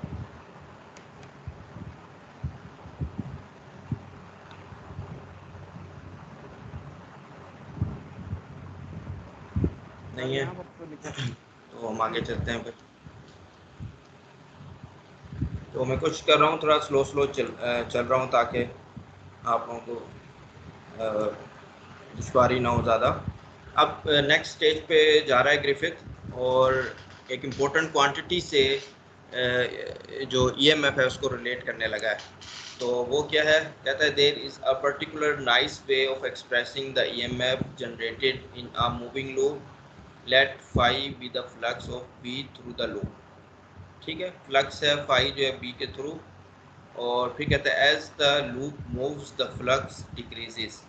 तो फ्लक्स जो है वो आपको पता है वो होता है magnetic field dot area, magnetic field और एरिया का डॉट प्रोडक्ट होता है। तो यहाँ पे मैग्नेटिक फ्लक्स जो है वो आपने B लिख लिया, और एरिया में आपके पास क्या चीज़ आएगी, एरिया में दो लेंथ आएंगी, वो आप ऊपर फिगर में देख सकते हो। ये एक H है ये वाली लेंथ, बस ये वाला एरिया चाहिए आपको मैग्नेटिक फ्लक्स के लिए, ये जो एरिया है, ठीक है, ABCD वाला। तो इसमें एच हाइट आएगी और ये एक्स डिस्टेंस आएगा, ठीक है। इसका टाइम डेरिवेटिव लोगे, एच तो चेंज नहीं हो रहा, एक्स चेंज हो रहा है। जैसे जैसे आप इस लूप को बाहर निकाल रहे हो तो ये जो हिस्सा ही श्रिंक हो रहा है, मैग्नेटिक फील्ड को जो एक्सपोज एरिया है वो श्रिंक हो रहा है। तो डेरिवेटिव रिस्पेक्ट टू एक्स जो है वो इम्पोर्टेंट है। तो जो फ्लक्स में डेरिवेटिव है वो असल में डेरिवेटिव एक्स के रिस्पेक्ट से हो जाएगा, और एक्स टाइम के साथ क्या हो रहा है, डिक्रीज कर रहा है, एक्स टाइम के साथ डिक्रीज कर रहा है। तो इसको आपने जब स्पीड की टर्म में लिखा, स्पीड क्योंकि एक पॉजिटिव क्वांटिटी है तो एक माइनस साइन बाहर निकाल दिया, तो v h B, the minus sign accounts for the fact that d x by d t is negative, but this is precisely the E M F. और यही चीज़ आप देखो कि ई एम एफ है apart from the minus sign, जो कि आपको बता रहा है कि वो माइनस साइन जो है फिर हम उठा के इसको यहाँ पे रख देंगे। तो असल में EMF जो है वो हो जाएगा minus rate of change of magnetic flux. तो वो आप देख लो दोबारा से, EMF जो ऊपर हमने निकाला था वो क्या था, यहाँ पे भी देख सकते हो VBH है, और यहाँ भी इसने लिखा हुआ है, तो यही चीज़ निकल आई। तो ये इसने एक रिलेशन बनाया आप लोगों को बताने के लिए कि rate of change of magnetic flux जो है वो असल में EMF के बराबर है। तो ग्रिफिथ ने इसको बाकायदा अलग से प्रूव भी किया है। मैं उस पर टाइम लगाने की ज़रूरत महसूस नहीं करता, बस आपको हल्का सा आइडिया हो जाता है ये एक्सप्रेशन, उसकी डेरिवेशन से ज़्यादा उसकी एप्लीकेशन और इम्पोर्टेंस जो है वो मेरे लिहाज से है ज़्यादा ज़रूरी। तो फिर ये हमारे पास सब चीज़ इस्टेब्लिश हो गई कि EMF को हम rate of change of magnetic flux भी लिख सकते हैं माइनस साइन के साथ। इसको कहते हैं this is the flux rule of for motional EMF। ये मोशनल EMF के लिए फ्लक्स रूल है, ठीक है। ये आगे चल के काम आएगा, आगे चल के जब हम इलेक्ट्रोडायनेमिक्स में प्रॉपरली एंटर होंगे तो उसमें ये टूल्स जो हैं ये हमारे काम आएंगे। तो यहाँ पे कहता है apart from its delightful simplicity it has the virtue of applying to non rectangular loops moving in arbitrary directions through the non uniform magnetic fields. कहता है इसके अंदर ज़्यादा पावरफुल रिलेशन है, ये काउंट करता है कि अगर आपकी जो लूप्स की शेप है वो अगर रेक्टेंगुलर नहीं है, सिंपल नहीं है, उसको भी काउंट कर लेगा। मूविंग इन आर्बिट्रेरी डायरेक्शन, ज़रूरी नहीं है एक्स के लॉन्ग मूव कर रहा हो, वाई के लॉन्ग लूप मूव कर रहा हो, अगर किसी भी आर्बिट्रेरी पाथ में मूव कर रहा हो उसको भी ये आसानी से डील कर लेगा। तीसरी चीज़ ने ये कहा है कि मैग्नेटिक फील्ड का भी ज़रूरी नहीं है कि वो यूनिफॉर्म हो। मैग्नेटिक फील्ड अगर नॉन यूनिफॉर्म हो, वो स्पेस पे चेंज हो रही हो, कहीं ज़्यादा कम हो रही है, तो फिर उसको भी कर लेगा, टाइम के साथ चेंज हो रही है उसको भी कर लेगा काउंट। तो इस फार्मूले में ज़्यादा जनरलिटी है। In fact the loop need not even maintain a fix shape, ठीक है। ये भी हो सकता है कि लूप जो है वो आगे चल के उसकी शेप भी चेंज हो रही हो, तो वो भी कहता है कि ये जो है बड़े आराम से उसको डील कर लेगा। वो शेप चेंज होने वाली चीज़ जो है वो आगे नीचे एग्जाम्पल में मैं प्रॉब्लम में बताऊँगा आप लोगों को। तो अब एक एग्जाम्पल करते हैं तो जिसमें हम इस फ्लक्स रूल को यूज़ करके निकालने की कोशिश करेंगे EMF। तो एग्जांपल है 7.4, a metal disc of radius A। तो ये मेटल डिस्क है जिसका रेडियस जो है वो A है, rotates with angular velocity omega, ये ओमेगा के साथ रोटेट कर रही है अबाउट अ वर्टिकल एक्सिस, इस एक्सिस के about, through a uniform magnetic field B pointing upward. यहाँ यूनिफॉर्म मैग्नेटिक फील्ड है जो ऊपर की तरफ एक्ट कर रही है। A circuit is made by connecting one end of the resistor to the axle and the other end to the sliding contact। तो यहाँ पे एक्सल है, इसके साथ आपने कनेक्ट कर दिया और दूसरा जो है वो यहाँ पे कर दिया, और इस तरीके से आपने एक सर्किट बना दिया। यहाँ पे आपने एक रजिस्टर लगा दिया, कोई भी डिवाइस लगा दी, बल्ब वगैरह, ठीक है। तो find the current in the register, तो इसमें जो करंट फ्लो करेगी वो अब आपने बतानी है यहाँ पे, और इसके लिए अब हम देखते हैं किस तरीके से फ्लक्स रूल को हम यूज़ कर सकते हैं। तो the speed of a point on the disc at a distance s from the axis is v equals to omega s। किसी भी पॉइंट पे जो डिस्टेंस किसी भी s डिस्टेंस पे जो पॉइंट है वो किस स्पीड के साथ मूव कर रहा है, उसके लिए आप ये फार्मूला यूज़ कर सकते हो, v is equal to omega s। So the force per unit charge is F magnetic equals to v cross b। Force जो है वो magnetic force V cross B होती है, और V जो है उसको आप लिख सकते हो ओमेगा S करके, ठीक है। और ये बन जाएगी फोर्स आपकी एस डायरेक्शन में। इसको आप देख भी सकते हो, चार्ज अगर मूव कर रहा है तो टेंजेंशियल वेलोसिटी जो है वो किस डायरेक्शन में होगी, और मैग्नेटिक फील्ड उसके हिसाब से राइट हैंड रूल अगर आप लगाओ, उस वेलोसिटी को रोटेट करो आप बी की डायरेक्शन में, तो आप देखोगे रेडियली आउटवर्ड जो है मैग्नेटिक फोर्स बन जाएगी। The EMF is therefore, EMF आपने निकालना है तो यहाँ पे EMF जो है वो मैग्नेटिक फोर्स डॉट ds जो है वो बन गया। अच्छा, इस फार्मूले में वो फ्लक्स रूल जो है वो यूज़ नहीं किया, EMF वाला फार्मूला यूज़ किया। ठीक है, तो ये मैंने एग्जांपल गलत जगह पे डाल दिए, इसका ताल्लुक जो है वो ऊपर होना चाहिए था फ्लक्स रूल के हिसाब से जो है। ठीक है, चलो खैर, इसकी डिस्कशन से ऊपर की जो है इसको।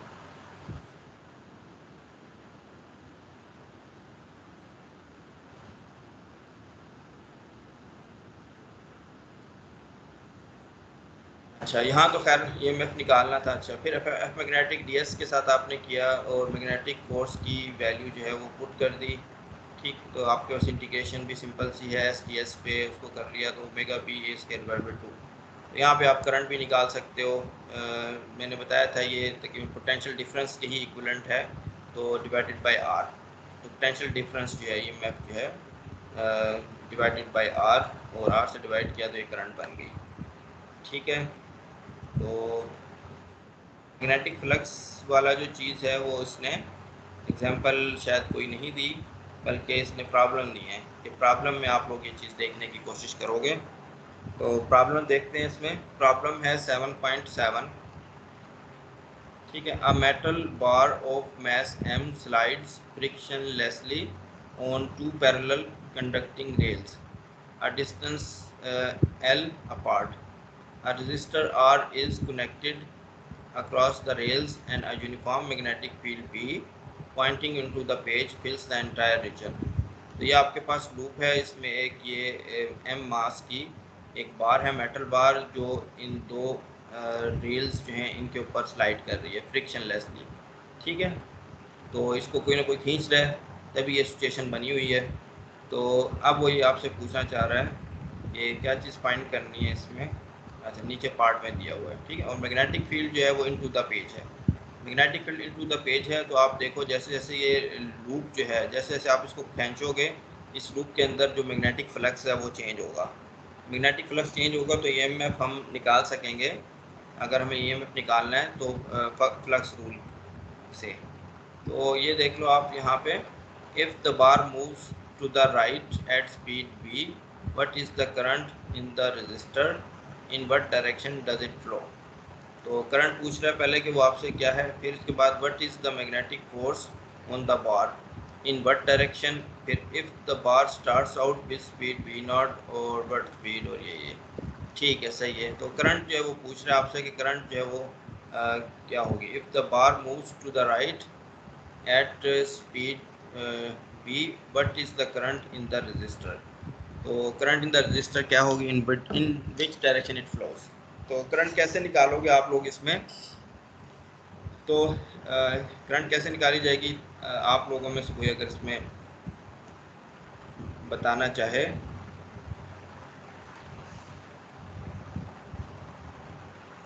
इस प्रॉब्लम को किस तरीके से हम सॉल्व करेंगे इसमें अगर करंट निकालनी होगी।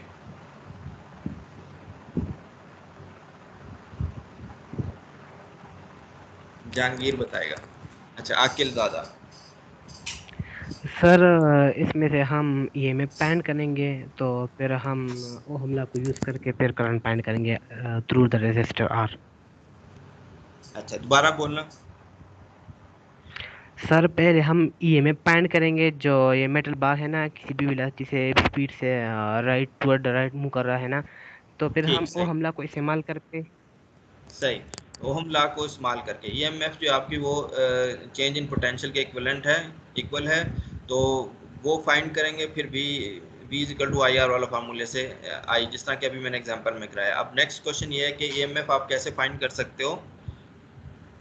EMF जो है वो आप लोग यहाँ पे फ्लक्स वाला रूल अगर लगाएं तो आसानी से हम फाइंड कर सकते हैं। ठीक है, अच्छा, अगर फ्लक्स वाला रूल लगाते हैं तो इसको देखते हैं। फ्लक्स रूल लगाते हैं तो इसमें हमें क्या चीज़ चाहिए, फ्लक्स निकालना है, B dot d A flux. यहाँ पे कहीं पे एक्सप्रेशन लिखा हुआ है इसका, चलो नहीं लिखा हुआ, तो फ्लक्स जो एक्सप्रेशन है वो है जी बी डॉट डी ए, इसकी इंटीग्रेशन होगी, ठीक है, डी, इसको आपने इंटीग्रेट करना है। अब मैग्नेटिक फील्ड आपको गिवन है कि वो क्या है, वो यूनिफॉर्म है और उसकी direction into the page है, ठीक हो गया। और जो एरिया है, एरिया फिर आप क्या लोगे, एरिया जो अगर आप ले लो इस तरीके से, वो भी इन टू द, ठीक है, अगर एरिया हम जो है वो राइट हैंड रूल के हिसाब से इस डायरेक्शन में ले लें, क्या बन गई, एंटी क्लॉकवाइज नहीं, ठीक है, क्लॉकवाइज लोगे आप, क्लॉकवाइज अगर डायरेक्शन के हिसाब से ये एरिया जो है इनटू द वो बन जाएगा। तो इसको आप इंटीग्रेट कर लो तो मैग्नेटिक, तो इसमें जो है आपके पास जो फ्लक्स है वो क्या बन जाएगा, जो ये फ्लक्स ये इनटू एरिया, ठीक है। अब यहाँ पे देखो आपके मैग्नेटिक फील्ड टाइम के साथ चेंज नहीं हो रही, और एरिया जो है वो क्या है, लेंथ इनटू ये डिस्टेंस जो है, ठीक है, ये डिस्टेंस जो है इसको आप क्या कह सकते हो, इस डिस्टेंस को आप कह दो ये एक्स है, ठीक हो गया। यहाँ से लेके यहाँ तक का जो डिस्टेंस है वो एक्स है। अब जब इसका टाइम डेरिवेटिव हम लेंगे वो D five by d T, तो यहाँ पे आपके पास टाइम डेरिवेटिव सिर्फ एक क्वांटिटी का आएगा, वो होगा d x by d t, ठीक है। अब d x by d t जो है वो एक्स इंक्रीज कर रहा है वी, तो ये आपका बन जाएगा वी, तो वी एल और वी, ठीक है, ये आपका बन गया। इसके बाद माइनस साइन है फ्लक्स रूल के हवाले से, तो वो जो ईएमएफ है उसको, उसके लिए मेरे पास यहाँ पे एक्सप्रेशन वो जो है नहीं है, एक मिनट देखते हैं यहाँ पे होता है, उधर से शायद बन जाएगा, बीटा ई है यहाँ पे,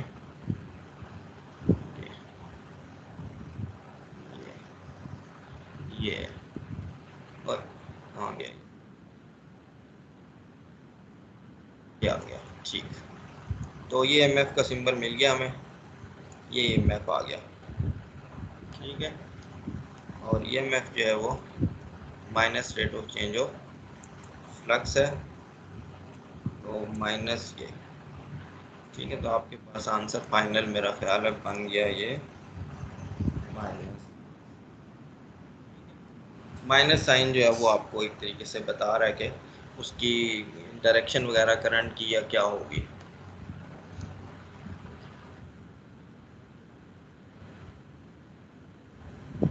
फ्लक्स चेंज, ठीक है, वो ये एक लिहाज से ईएमएफ जो है वो माइनस साइन, फ्लक्स तो हमारा टाइम के साथ चेंज जो है इंक्रीज कर रहा है, जैसे जैसे आप उसको लूप को बड़ा कर रहे हो उसमें फ्लक्स की क्वांटिटी बढ़ रही है, तो ये पॉजिटिव क्वांटिटी है, इसमें माइनस साइन ये बता रहा है कि ईएमएफ जो है वो जो करंट जो जनरेट करेगा वो एक सेंस में ऐसी डायरेक्शन में होगा जो उस फ्लक्स को कम करने की कोशिश करेगा, यानी इससे भी आप एक थोड़ा बहुत अंदाज़ा लगा सकते हो कि करंट जो है वो किस डायरेक्शन में होगा। करंट फिर ऐसी डायरेक्शन में होना चाहिए, कहाँ गया ये ऊपर,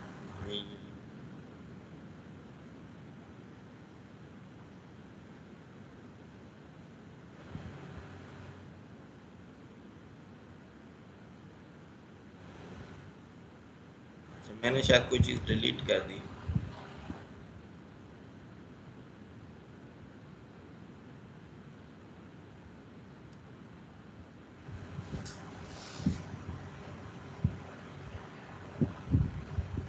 हाँ तस्वीर जो है ना वो गायब होगी, इसको दोबारा खोलता हूँ मैं।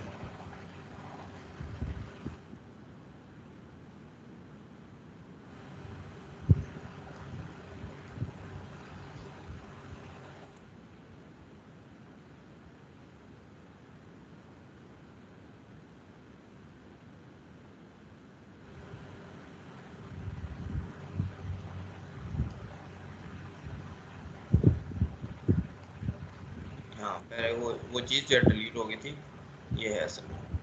ठीक है, तो उसमें EMF जो हमने निकाला था वो उसको EMF करके लिख लेते हैं। वो माइनस टाइम ये निकला, और ये जो है ये माइनस VLV।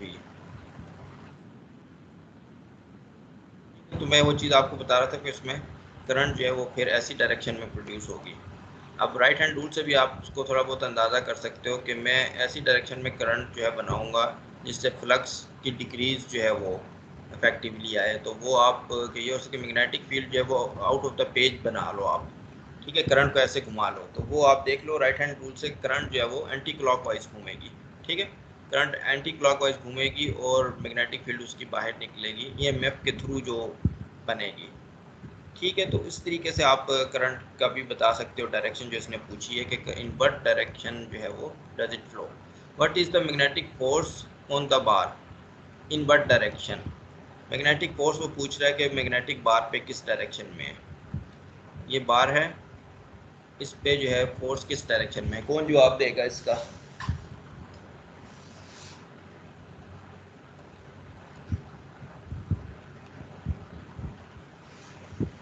राइट की तरफ जो है मैग्नेटिक बार मूव कर रहा है और मैग्नेटिक फील्ड जो है वो इन टू द पेज है। तो फोर्स किस डायरेक्शन में बनेगी इसकी?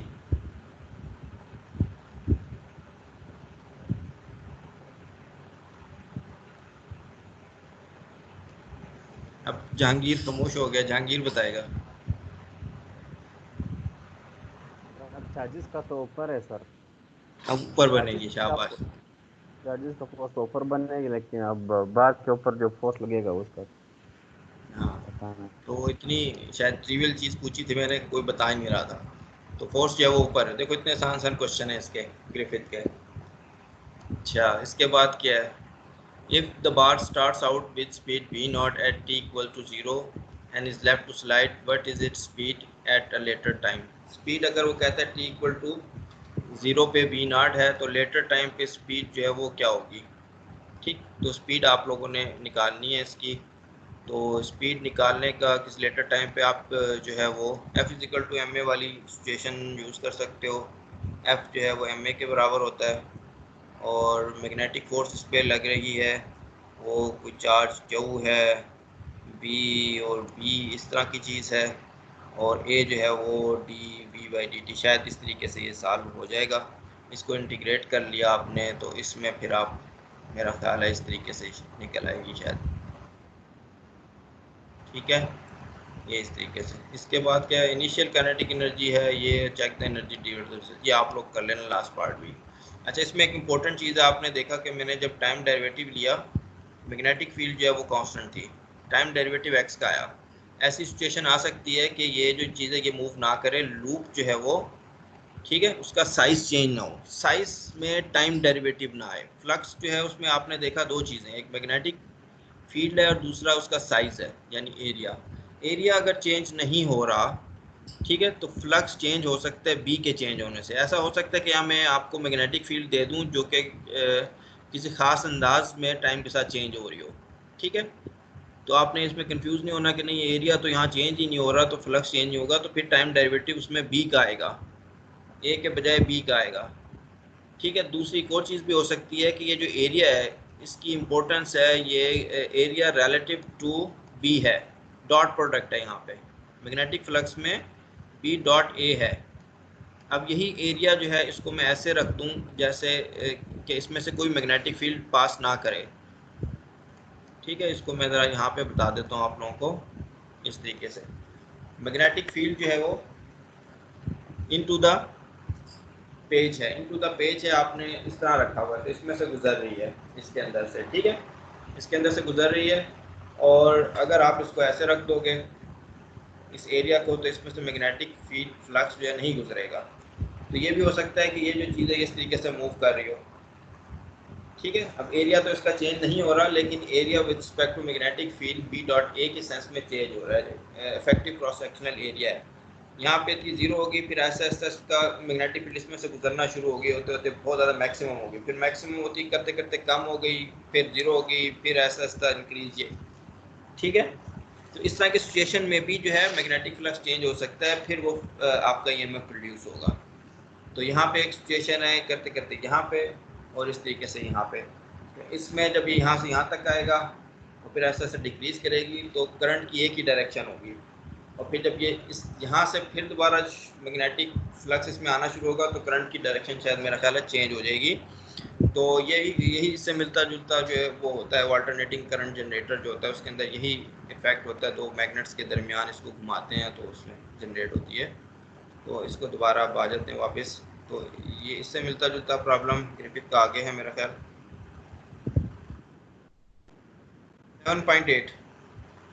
7.8 में कहता है कि अ square loop of wire side A lies on a table a distance s from a very long straight wire which carries a current I।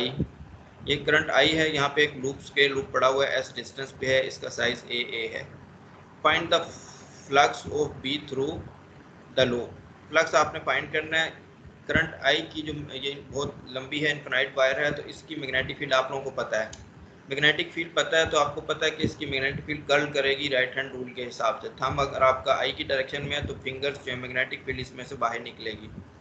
ठीक है, तो फ्लक्स मैग्नेटिक फील्ड आपको पता है, उसको आपने एरिया पे फ्लक्स एरिया के साथ इंटीग्रेट कर लेना, वो निकल आएगा, पहला पार्ट आराम से हो जाएगा। If someone now pulls the loop directly away from the wire eight speed v। अब वो कहता है इस लूप को कोई ऐसा ऐसा दूर मूव कर रहा है, ठीक है, बट ईएमएफ इज जनरेटेड। अब ये इंटरेस्टिंग केस है कि इसमें ईएमएफ जनरेट होगा कि नहीं। अगर तो मैग्नेटिक फील्ड इस लूप में से गुजरने वाली वो यूनिफॉर्म है, ठीक है, क्योंकि आपको पता है इसकी मैग्नेटिक फील्ड जो है वो इन्फिनिटी तक जाएगी। अब ये आपको पता होना चाहिए इसकी मैग्नेटिक फील्ड वो कैसे वेरी करेगी। अगर तो यूनिफॉर्म नहीं है तो फ्लक्स जो है वो चेंज होगा, जैसे 1/s के तौर पे वेरी कर रही है। जैसे जैसे ये लूप आप उसको दूर लेके जाओगे इसके अंदर फ्लक्स जो है वो ऐसा ऐसा डिक्रीज होगा।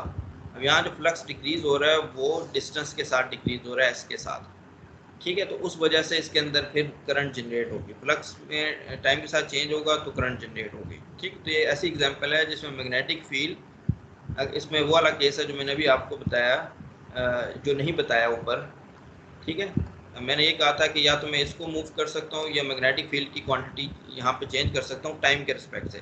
यहाँ वो सिचुएशन है कि ये एक तरीके से इस पूरे लूप को मूव कर रहा है, लेकिन मैग्नेटिक फील्ड जो है स्पेस के साथ जो है वो चेंज हो रही है, तो वो चेंज करेगी, यानी कि जो चेंज आएगा मैग्नेटिक फ्लक्स का वो बी से आ रहा है, ए पार्ट से नहीं आ रहा, ठीक है, लेकिन एक और अंदाज में आ रहा है, वो आप जो है वो, तो यहाँ पे EMF जनरेट होगा इफ, ठीक है। इसके बाद कहते हैं इन what direction does the current flow. Current किस डायरेक्शन में फ्लो करेगा। तो आप देखो कि इसमें से जो मैग्नेटिक फ्लक्स है वो आप राइट हैंड रूल से देख सकते हो, वो आउट ऑफ द पेज है। एक चीज़ कि आउट ऑफ द पेज है, दूसरा जब से आप इसको मूव करोगे away from the current wire तो मैग्नेटिक फ्लक्स जो है वो कम होगा, तो EMF जो है वो उसको अपोज करता है, उसके रेट ऑफ चेंज को अपोज करता है, तो करंट ऐसी डायरेक्शन में जनरेट होगी जो कि उस फ्लक्स को ज़्यादा करने की कोशिश करेगी, और ज़्यादा करने की कोशिश करेगी इसका मतलब वो मैग्नेटिक फील्ड करंट ऐसी डायरेक्शन में मूव करेगी कि वो अपना फ्लक्स जो है वो उसी डायरेक्शन में बनाए जिस डायरेक्शन में मैग्नेटिक फ्लक्स आई की वजह से है। तो आई की वजह से मैग्नेटिक फील्ड जो है वो इसमें आउट ऑफ द पेज है। तो आउट ऑफ द पेज अगर थंब अब आप कर लो आउट ऑफ द पेज, तो आपकी फिंगर्स जो हैं वो कर्ल करेंगी एंटी क्लॉकवाइज डायरेक्शन। तो यहाँ पे करंट जो बनेगी वो एंटी क्लॉकवाइज डायरेक्शन में बनेगी, ठीक है। तो इस तरीके से आप बता सकते हो कि क्लॉकवाइज और एंटी क्लॉकवाइज, ठीक। But if the loop is pulled to the right at speed v instead of away, इसका कौन जवाब देगा सी पार्ट का।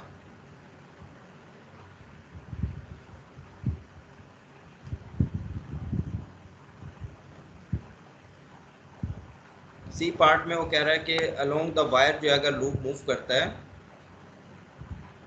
हाँ जी, कौन जवाब देगा।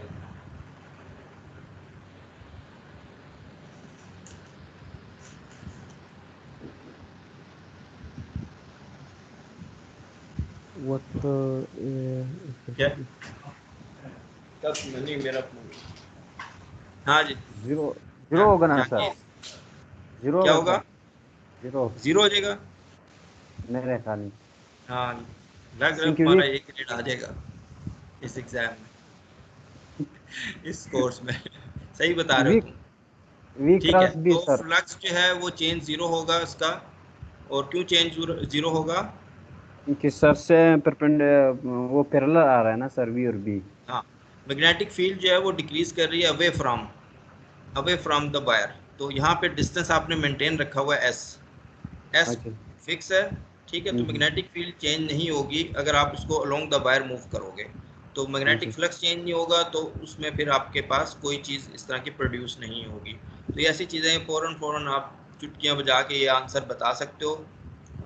और इसके बाद अच्छा, इसके बाद 7.10 का मैंने थोड़ा सा इशारा दिया था, 7.9 की तरफ मैं आता हूँ बाद में। इसमें आपके पास देखो ये एक लूप है, ठीक है, और ये घूम रहा है, ये घूम रहा है, और इसमें मैग्नेटिक फील्ड यूनिफॉर्म है। अब मैग्नेटिक फील्ड अगर यूनिफॉर्म है तो इसका जो क्रॉस एरिया है रिलेटिव टू बी जो है वो चेंज होगा। वो चेंज होगा तो यहाँ पे मैग्नेटिक फ्लक्स प्रोड्यूस होगा। तो a square loop side a is mounted on a vertical shaft and rotated at angular velocity omega. Uniform magnetic field B points to the right. Find EMF. तो आप निकाल लोगे ईएमएफ आराम से, ठीक है, कि बस इसका जो effective area relative to B है वो चेंज होगा।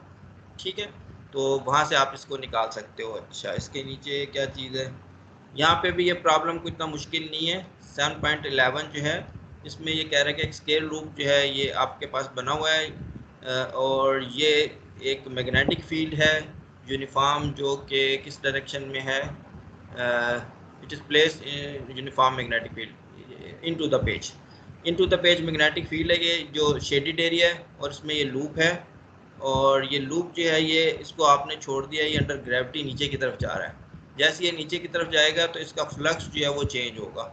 ठीक है, फ्लक्स चेंज होगा तो फिर वो आगे जो चीज़ें कह रहा है वो आप निकाल सकोगे कि क्या होगा। If magnetic field is this, इसने कुछ नंबर्स दिए हुए, how long does it take to reach say the 90% of the terminal velocity, और ये वो। ठीक है, तो थोड़ा सा बस आइडिया ये है इसका, वो आप निकाल सकते हो कि क्या पूछ रहा है। तो लास्ट में ये आपका 7.9 है।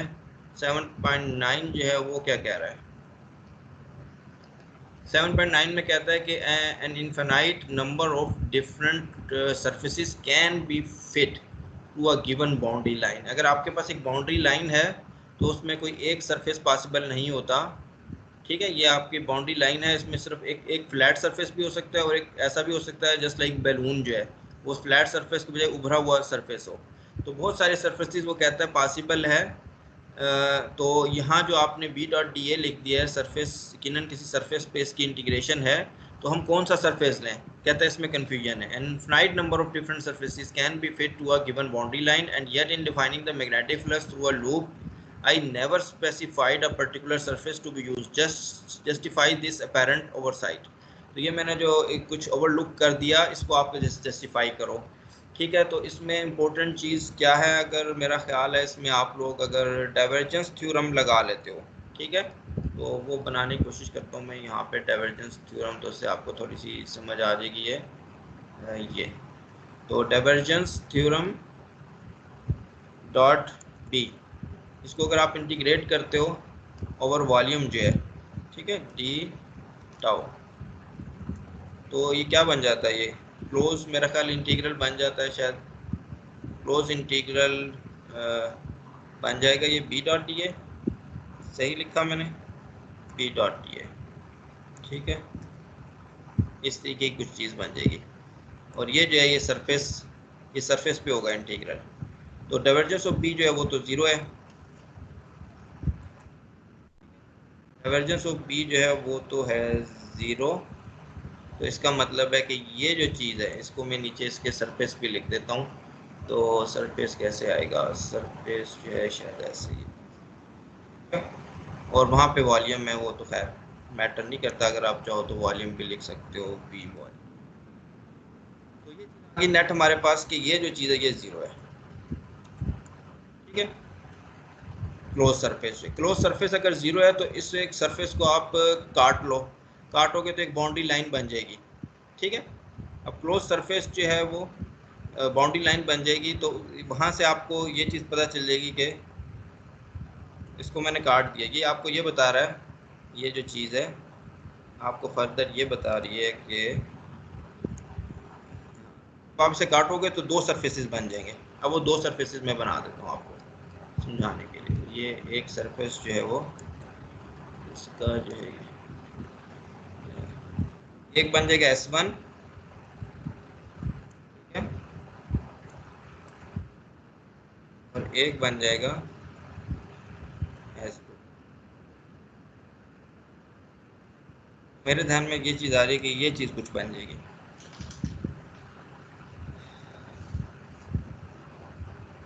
एक सरफेस ये बन जाएगा, दूसरा सरफेस जो है वो ये टोटल सरफेस। इसमें मेरा ख्याल एक बाउंड्री लाइन जो लूप है उसका भी चक्कर होगा, दोनों के शायद अपोजिट हो, क्या चीज़ हो, लेकिन रफली स्पीकिंग मैं ये बताना चाह रहा हूँ कि ये दोनों जो है ये फिर ठीक है, दोनों सरफेसेस की इंटीग्रेशन मिल के जो है वो बनाएगी क्लोज लूप, लेकिन दोनों में एक माइनस साइन होना चाहिए मेरा ख्याल, फिर ये चीज़ बनेगी। तो इफेक्टिवली यानी ये चीज़ कुछ आ जाएगी आपके पास यहाँ से। Magnetic divergence of B zero होना जो है वो आपको बता देता है कि किसी भी क्लोज सरफेस पे जो मैग्नेटिक फ्लक्स है वो ज़ीरो होगा।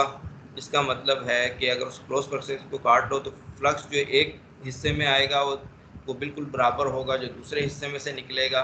तो यहाँ पे अब आपके पास जो सरफेस की कोई भी शेप हो, ठीक है, S1 इसकी कोई S1 इक्वल ये S1 पे इंटीग्रेशन कर रहे हो आप, S2 पे कर रहे हो, दोनों की बाउंड्री लाइन सेम है, ठीक है, तो ये सरफेस की शेप पे डिपेंड नहीं कर रहा। तो ये यहाँ से मैंने ये चीज़ बनाने की कोशिश की है कि बी डॉट डी ए जो है मैग्नेटिक फ्लक्स जो है वो अगर आप किसी बाउंड्री लाइन को आपको गिवन कर दे तो वो उस बाउंड्री लाइन से बनने वाले सरफेस की शेप पे नहीं करता डिपेंड, ठीक है। तो ये आंसर है इस क्वेश्चन का कि B dot divergence of B से हमें पता चलता है कि सरफेस जो है डजंट मैटर, आप कोई भी कन्वीनियंट सरफेस ले सकते हो जिससे आपकी कैलकुलेशन आसान हो जाए बाउंड्री लाइन अगर आपको गिवन है। तो ये नहीं मैटर करता कि आप जो है ये बताने की भी ज़रूरत नहीं है कि कौन सा सरफेस।